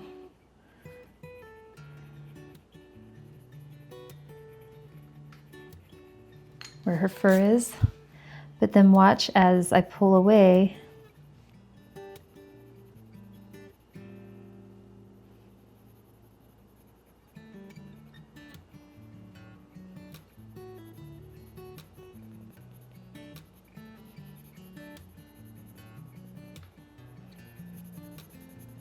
You want to add some burnt sienna too, because the tree is obviously going to be brown and gray and black, so other colors, but look how that makes her face stand out. Isn't that pretty?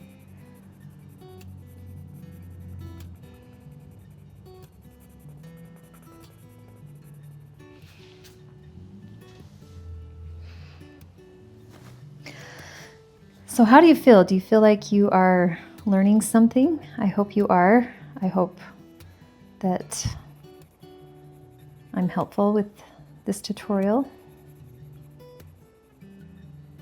I just wish that I could have had this when I was younger. I would have gotten a lot further faster.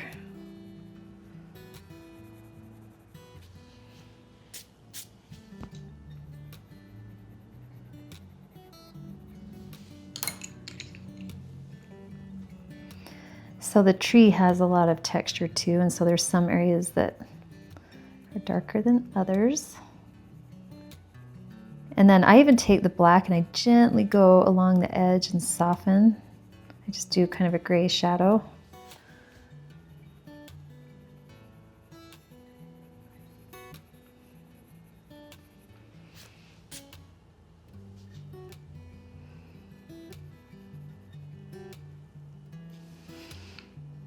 And then over here, we want to do some strokes outward like this with the black.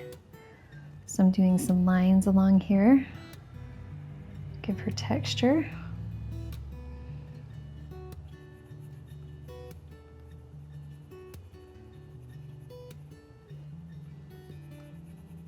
Here, she has a nice dark shadow as well that's black.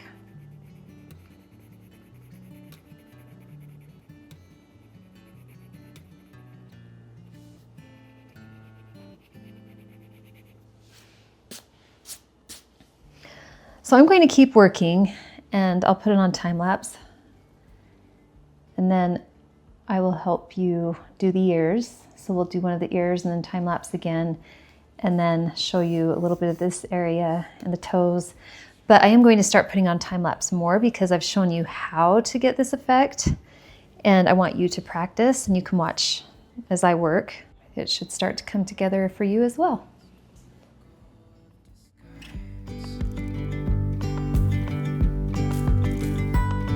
And now there's something in the air and a sparkly shimmer on our skin, restoring everything within.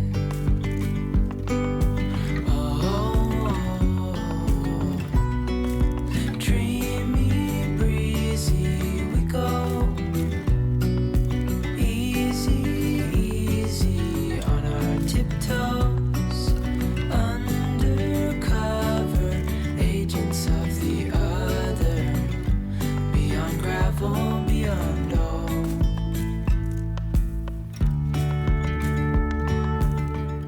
I have a good amount of the cat done now, and we want to continue with the ears. So for that, we want to make sure that we have some really good pinks, so the peachy pinks. So take what you have in your box. Here, this is medium flesh, Zimmy Bronze Cinnamon, and light flesh. But again, don't think you have to have all the same colors. These are just some really good ones for inside the ear. And then with that, you would also want to have your burnt ochre, and I still love the Indian red. I think that's a really pretty color. And you'll also have some darker browns, like a burnt sienna, and some grays. So you can select some grays out of your box.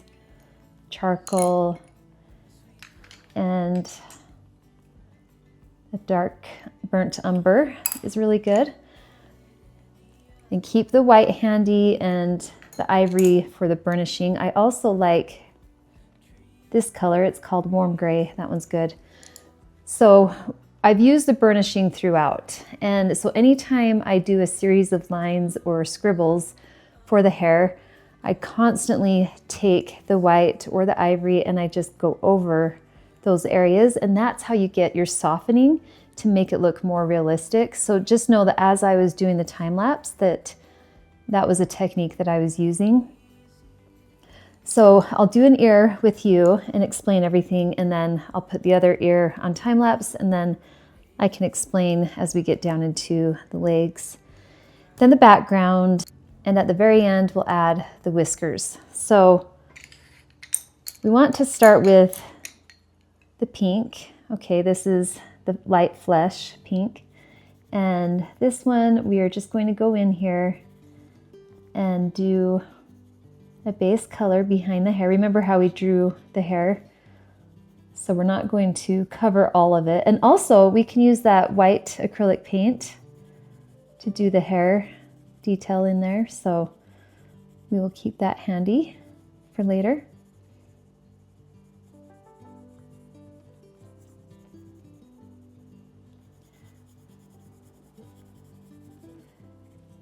And there's the light flesh inside of the ear, and then take that white. Can you hear Alexa? I don't know if you can hear her, but she's at my door wanting to come inside, but I have her waiting for a little bit while I work on this. She's so funny. So the cat you hear meowing is the cat we are drawing. So I'm burnishing to get that flesh color just nice and smooth. And now I want to get a shade darker. And so this is that cinnamon color, that Zimbron cinnamon, Zimt-Bron. I can't pronounce these, they're very interesting. But this one we will take right along the edge and darken the edge. And look how that just makes the ear pop just a little bit more, makes it stand out.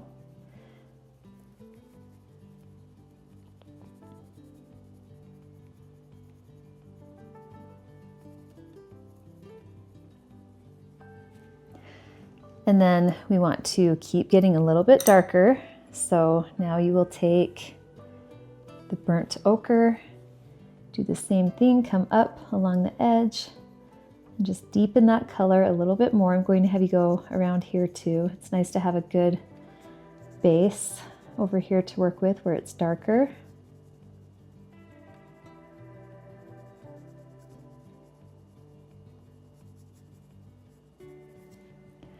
And then down along here.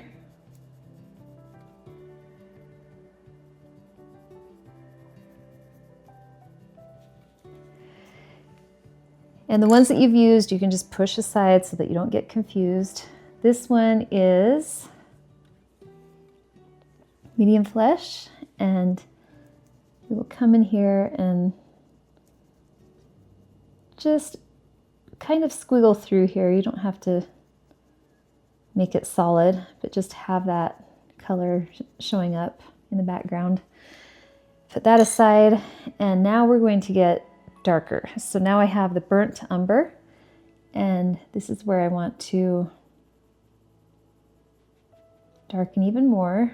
And at this point, I want to start doing some lines, okay?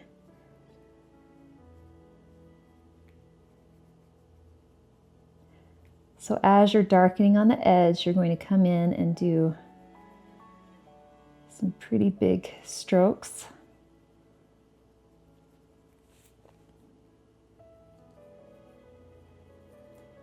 We want the fur to really stand out, but we also need to have different shades of fur.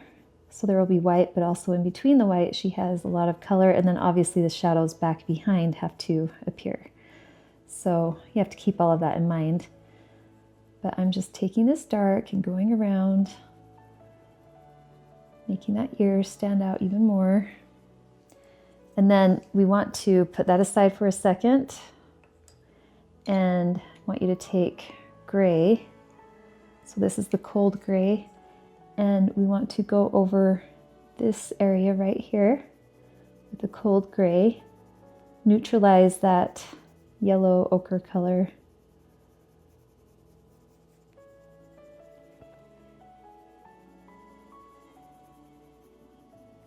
And then come in here, add some gray at the very tips of the fur. And don't worry if it's not super fluffy yet. We will add the white toward the end with the paint. Okay, put that one aside. And now I want you to take this cold gray 2. So apparently there's a number 2. And I want you to go over this entire area lightly.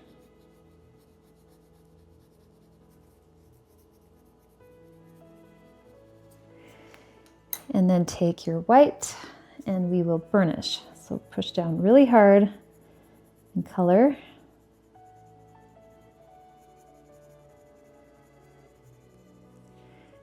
And notice how that softened everything. I want you to take that burnt umber and you will go up and around right here.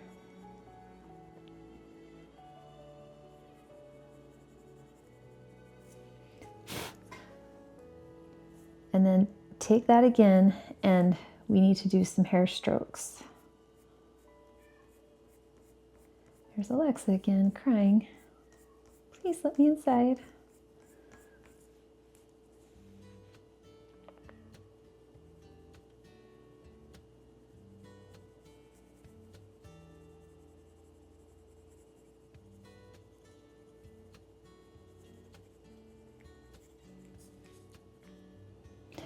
To make the hair stand out even more over here, if you do a dark shadow underneath,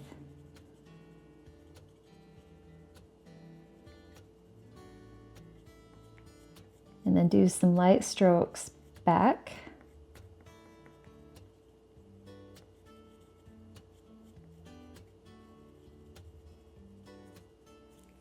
that helps to bring out that hair too. But again, with the paint and the paintbrush, we can really fluff that up. So don't worry too much yet.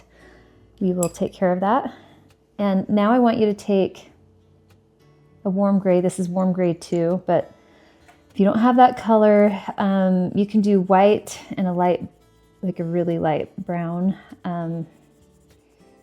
The those could make a warm gray.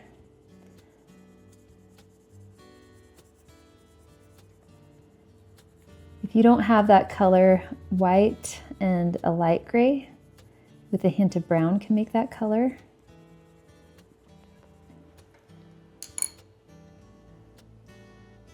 Want to get some peach and go over that just a little bit, get some peach color on the outside of her ear. And her ear will really stand out when we go and shade around it with the background. Get some peach right in there too. Okay, and I want to get this deep charcoal color and darken even more right in here. And just have it fade as you go to your left.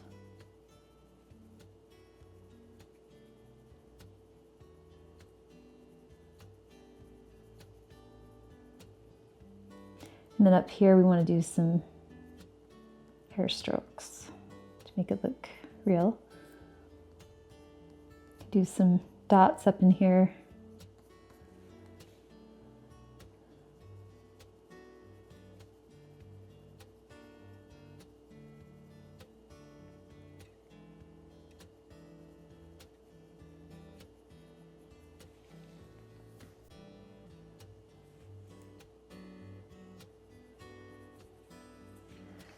Okay, so I will do this one on time lapse and then I will show you what to do down here.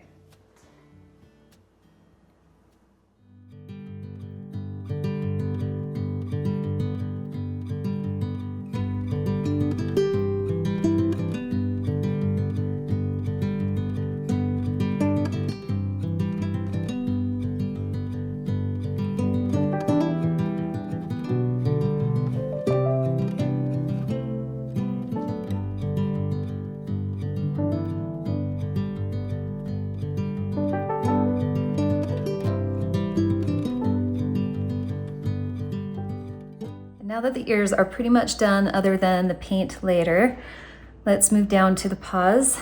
And really everything's about the same as all of the fur texture in here. The only difference is as you're working with the black, like the black stripes, you want to make sure that your hair strokes go around like this. And so your fur strokes would follow that line like this. So don't forget that. You want it to look like her arm is rounded instead of flat. So that's really important. And then also just make sure that as you're doing the fur, you want to stroke upward and outward and blend the colors into each other. For instance, when you take the ivory and you have it underneath like this,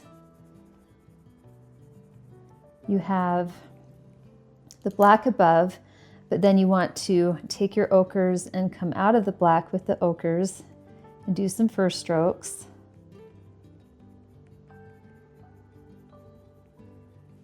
From there you want to take a gray, and then this is when you start to burnish. So I'm pushing hard as I go around, and I'm kind of turning it waxy by burnishing it so it looks blended.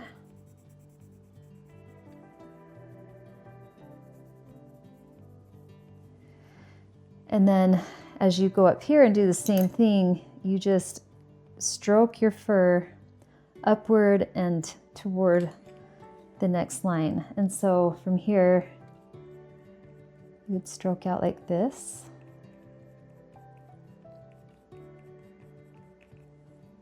And use that same process, get the ivory in there.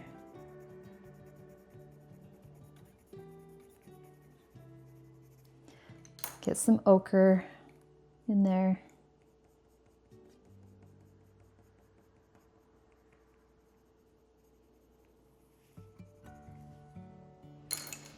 And then if you need to darken a little bit more as you're working, you can take that black and just go back over. Don't make it a perfect line. You want it to be squiggly like this. And then from here, we have the next line starting.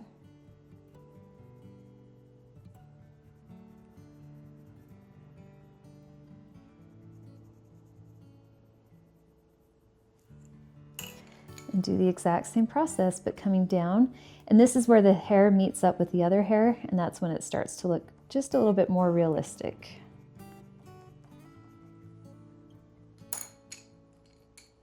You can even take this cool gray and use that too to soften things. But when they meet up like this, it looks more realistic. And then you can burnish with a lighter color. And see, it looks really nice. And if you want to put some hints of warmth in there, you can take these other colors and just fill in where you feel like you want to accent some warmth. It just looks really nice and more natural. So that's the key with doing the arm. And then down here, it curves just a little bit. You'll want to erase these bold lines on the side, and maybe by the toes, just erase them a little bit. And then watch as I have it on time lapse and I do the toes. I will outline them first with the color that I'm using. Most likely umber, like dark umber, burnt umber. And then I will fade out with some lighter colors. And then you will do a lot of peppering with your darker pencil after you have the base colors on there. So you could do like black and brown and grays and just pepper along here because she has that look to her fur. And that's what we did up here, where you just take the pencil and you just add some dots. Okay, that's peppering. And looks like I could use a little bit actually up in here. So anyway, I'm going to put it on time lapse, and you can watch as that emerges even more on that foot. And then I'll also do this foot and the chest here. And then I will show you what to do for the tree and then some leaves up in here. And then the very last, like I said, will be the whiskers, which is going to be the cutest part of all. So let's keep going.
Now that the cat is pretty much done, we need to do the background, and that will be the bark of the tree.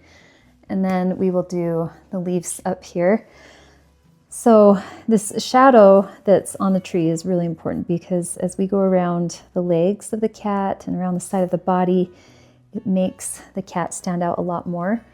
And so I want you to really quick just take a black and go underneath the arms. And it's not just black though, you want to use black and also a burnt umber. And then you will use a burnt sienna as well, and just gradiate from dark to light like I'm doing here. And so right under the cat it's black, and then you get lighter and lighter brown as you come out. And then it's going to go into kind of a yellow ochre color.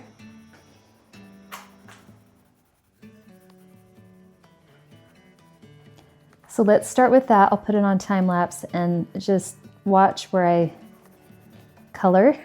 and follow along, and then I'll show you how to do the texture of the tree.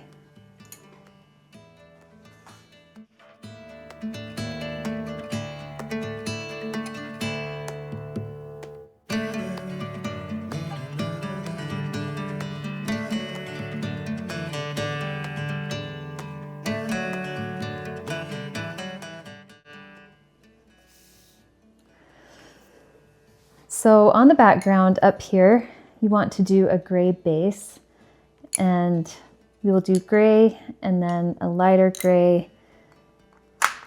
And then I have this warm gray, and we want to do some brown, a little bit of black, burnt umber, and then just a hint of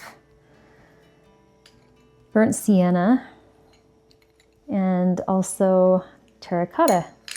So watch how I color in here. You want to do a lot of texture, and so one key to doing that is you use all of the pencils, which is kind of hard to do, but in the end it looks really nice. And so basically you're going to go in and scribble, and I know that sounds weird, but go in and just go all over the place with your pencil in different directions.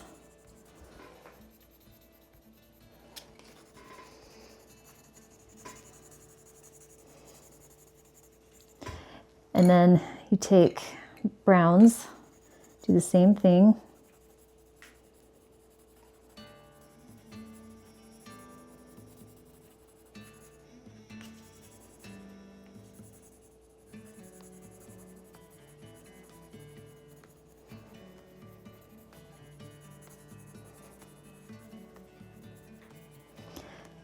And then you can do the darker gray and push harder in some spots and lighter in others so that you get different values, the light and dark values. You can even take that ivory that we have and fill that in. In fact, you can use that to burnish as you go. And I'm even scribbling with this so that I don't get any straight normal lines. But the key is to get rid of that really weird pencil texture. You don't want to see that. You just want to see a softness. And then take some of the terracotta, do the same thing so that we get some flecks of orange in there and golds.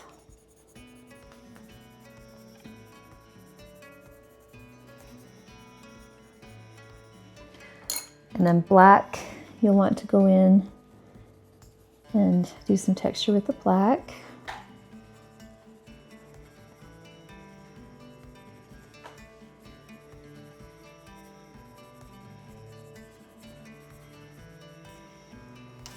And it doesn't hurt to have some blue too. And so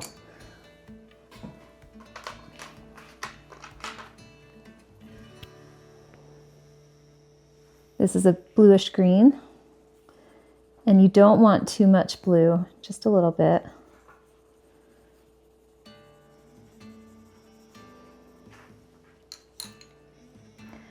And we will also add, this is called chrome oxide green, or just a dark forest green is fine.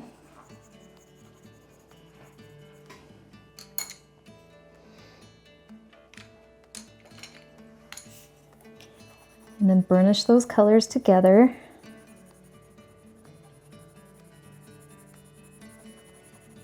You have to push down really hard.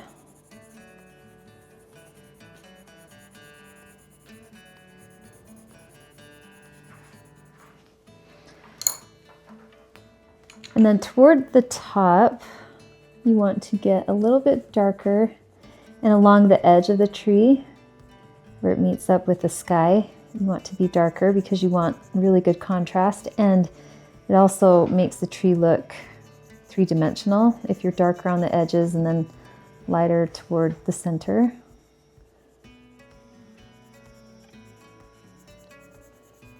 But what's nice about doing the tree is that it makes the cat stand out even more. Make sure you pull that black out into the tree from behind the ear. You don't want to see a straight line.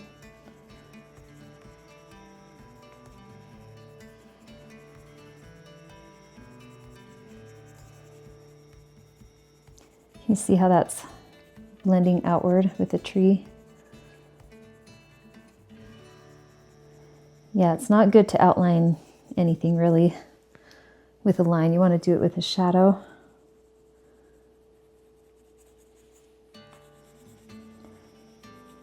So it will be dark up here with the black, and then take the burnt umber and then get lighter as you go down.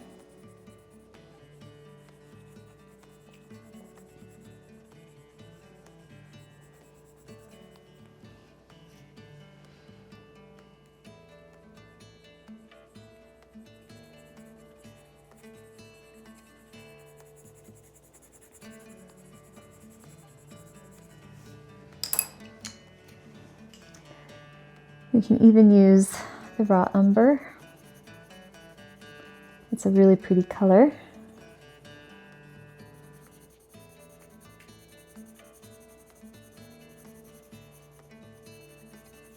This is the one time in this drawing that you get to scribble like crazy.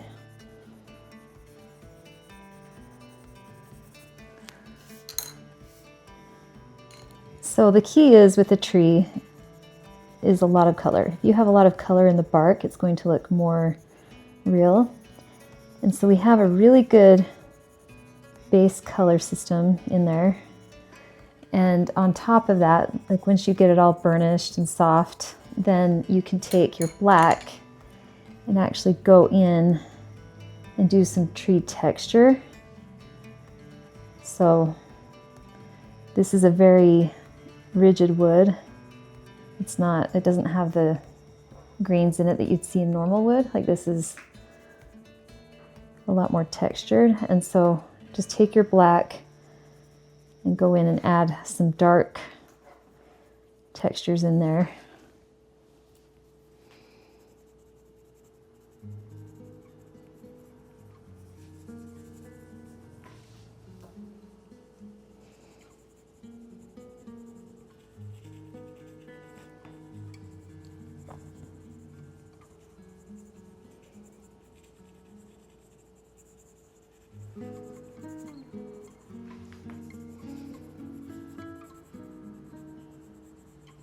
And then around the cat's ear, I want you to burnish again, because what it does is it blends the edge of the ear into the bark and softens the edges.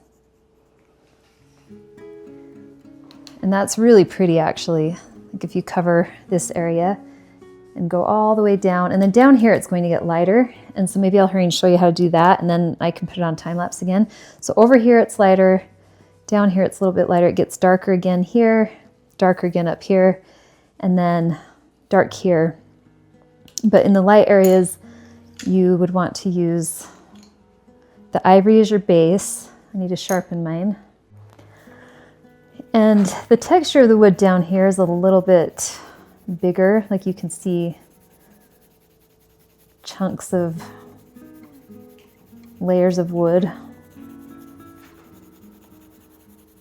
So basically, go in, do all the ivory, and then we're actually going to do some pinks. There's a really good base pink in here, peachy pink. Or, I'm not going to say that name again. It starts with a Z. Zimt Bronze Cinnamon. It's probably the wrong way to pronounce it, but oh well.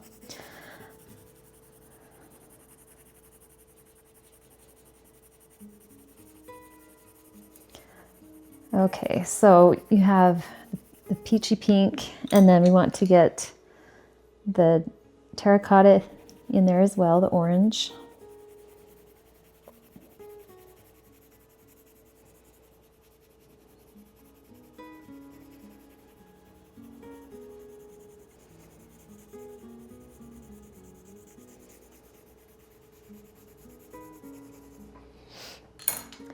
And we'll get some burnt sienna.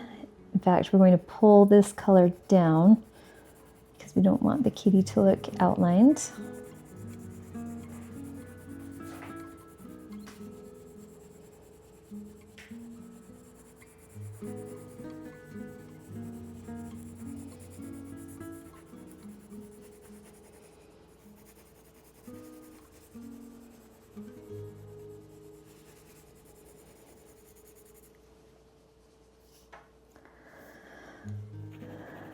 Okay, and then down here it is going to get even lighter, so just have some lighter colors prepared. This gray is really pretty, so we can include this in the bark as well. And I'll show you just this little section, but basically you'll go in and burnish that entire thing. So get it softened.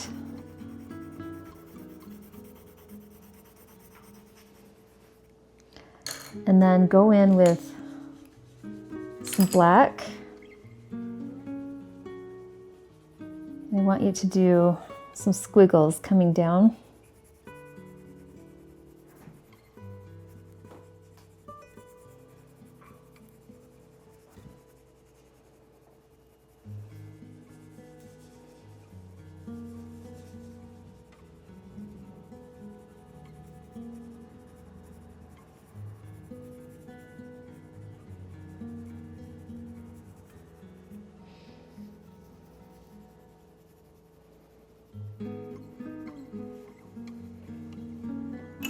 Okay, and then take your gray, go over that, burnish again.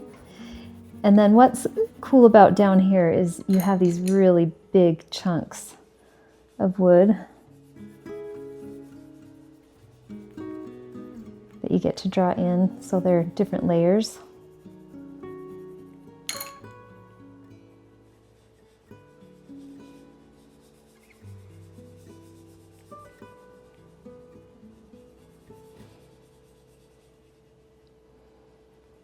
It's almost like fish scale. You go in and you draw the lines and then you shade a little bit underneath those lines.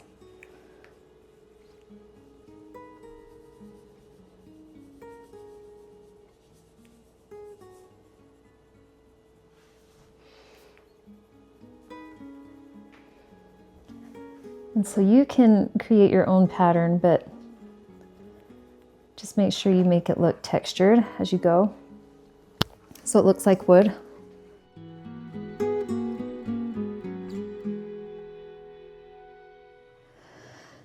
So watch me as I continue on time lapse, just filling in this entire area, and just watch where I do the darks and the lights and all the different lines and textures I use.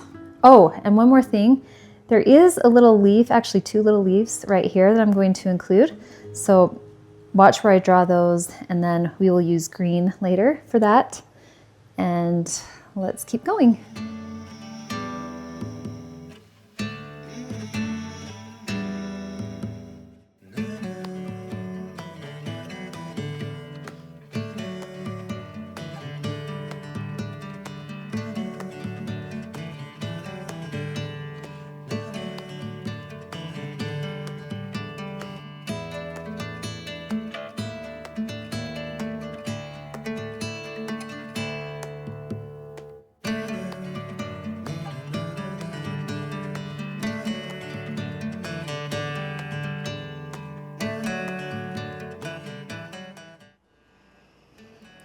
It is day 3 on the cat drawing, and I'm going to finish up the bark. So in this area down here, you can see that I took a black pencil and also a dark umber, a burnt umber pencil, and drew in some lines to give it bigger texture. And up here, there's more squiggly lines. And over here, we will have some of this same texture. And I'm just going to finish this area and this area, and then we will work on the leaves up in here, and then these two as well, and then start the whiskers.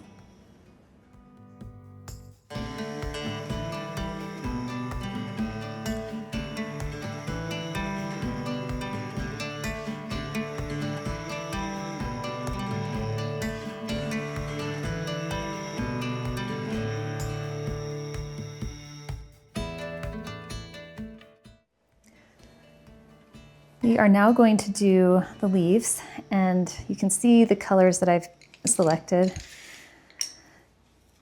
I have a dark green, a jungle green, a light lime green.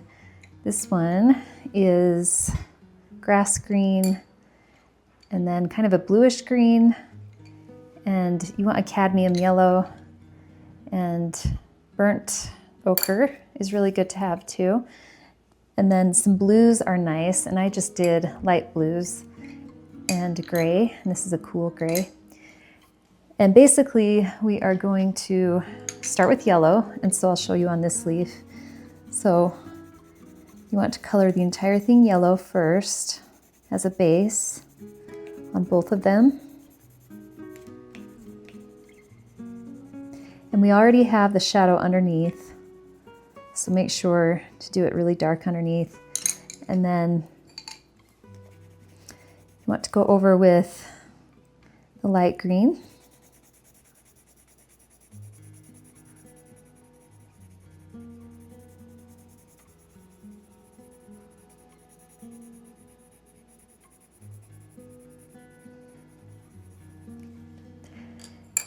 And then we will take the leaf green and just want to darken around the edges a little bit.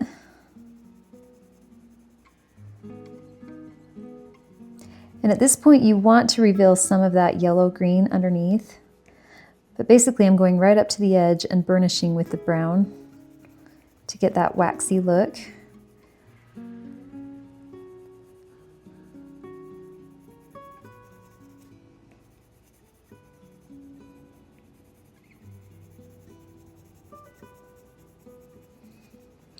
And I left some of that lighter green showing right here. And then I want you to take grass green and go right in the center and just burnish that area, but leave some of that yellow down here.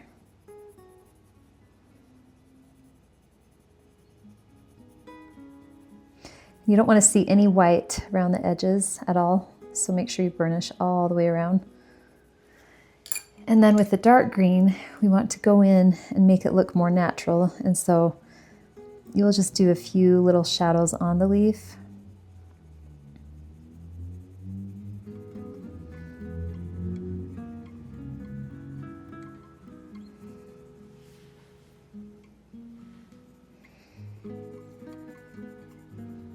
Underneath this leaf, you want to do a dark shadow as well, so that it looks layered.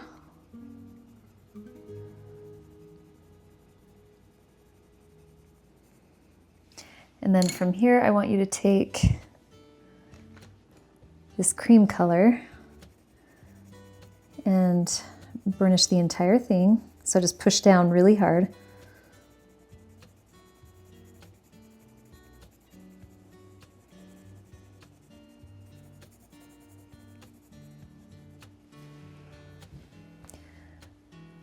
And then if you get some brown, this will help to neutralize that green and make it look even more natural as well.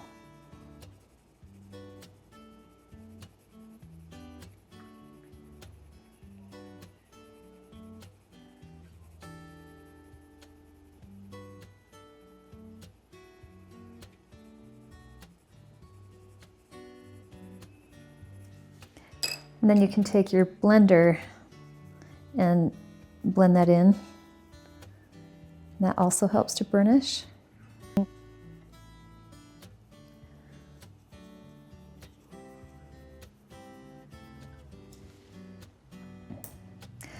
So there you have a leaf. And then this one, do the same thing. And then up here, you will want to take a yellow and map out where you want your leaves to go. I want it to look pretty random.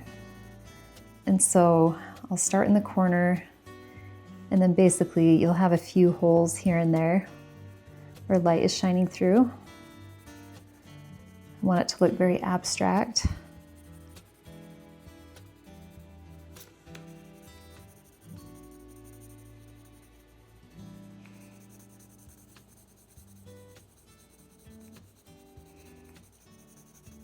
And I won't do the whole thing, I just want to show you one little section so that you can copy what I do.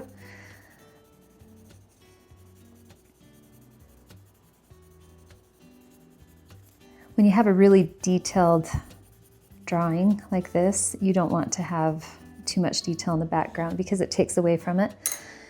So now take the light green and go over the yellow. And it's basically the same process as we did down here, except it's more abstract. It's not quite as, it's not shaped like an actual leaf. You just see the greenery and the lights and darks.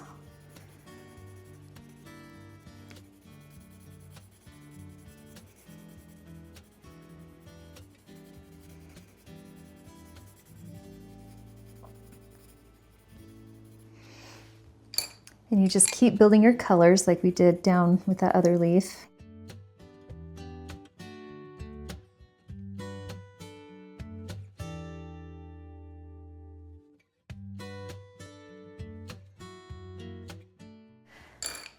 Okay, and then we want to get darker. And here's where you can be more random. So you have the yellow green and the grass green and the leaf green, and you can take this darker green and just be random with it and go in and make some leaf-like shapes, but they don't necessarily have to be exact, because I'm just trying to get the illusion of greenery back here, but I'm not wanting it to look detailed.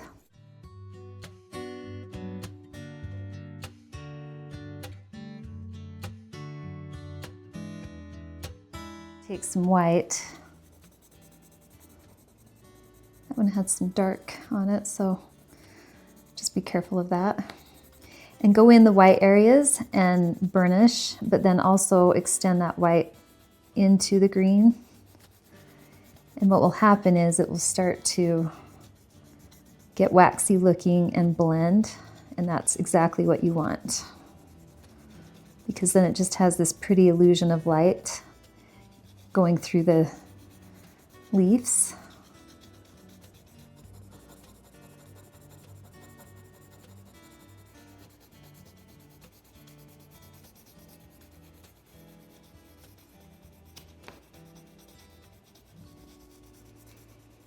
And if you see some lines in there and it's bugging you, you can take this phthalo green and just gently fill in those areas so that you don't see actual coloring lines.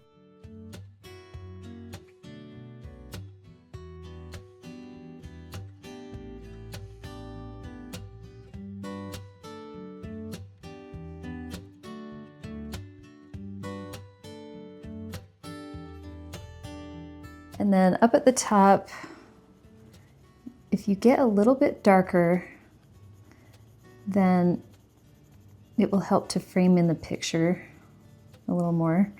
And so I'm going to go up here and just darken my leaves.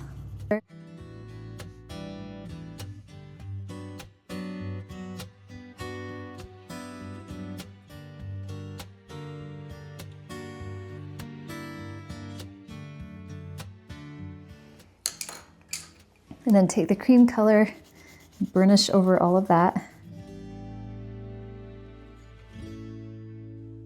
So I'll put it on time lapse as I continue spreading this further, but at least now you know how to do it. And if you want to get maybe some brown in the background, you could show branches back in there. You don't have to, but if you want, you can.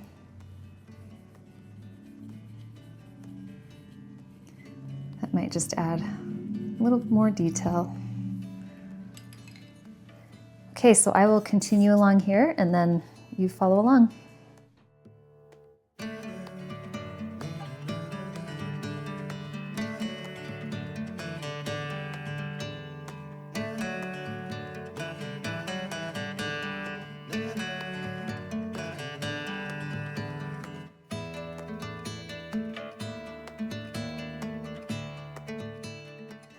So as you're working, you can take that light blue and go in the white areas and just lightly color the light blue. And then after you've done that, then just burnish with the white. And then it won't just be straight white back there. You'll have a little bit of color in between the leaves. And it softens the entire look.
We are going to start the whiskers, and I want you to have white acrylic paint, and it's good to have an acrylic medium. I like to use Liquitex Professional, that's a good one, but there's others that you can purchase. And then you'll need a cup of water and a plate for your paint, and this is just a styrofoam plate, and then a fine tip paintbrush. So you don't need very much acrylic paint. Oops. So just put maybe a nickel sized onto your plate, and you can put the medium right next to that. And you are going to first dip your brush in that medium and then into the paint, and never let the paint get up into the metal of your brush. Keep it more toward the tip. And when you do the whiskers, you want to start up where the cheek is, and we'll do a really long one first. But basically you just take that brush and don't let go, just have it be a consistent line, and you want it to kind of turn upward as it comes out. And if the paint runs out, just dip it again into both of those.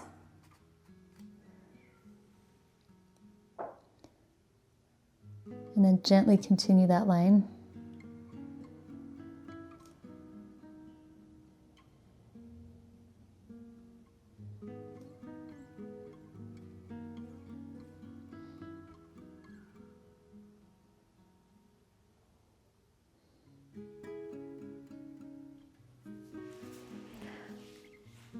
So there's your first whisker. For whiskers, they're going to kind of turn upward and outward up here, and then down here they curve downward.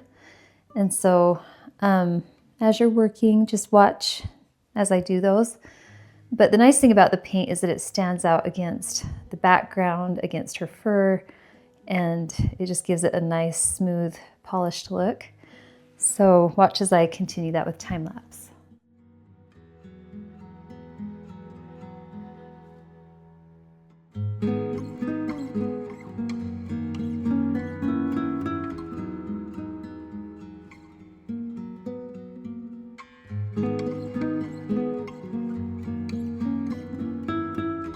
Also go up into the ears and add some fur.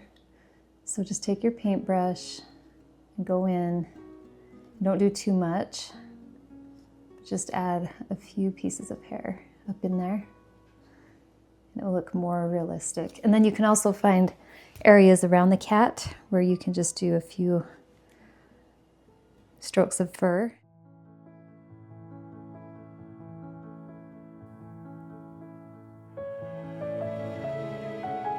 There she is, my beautiful tabby cat, Alexa.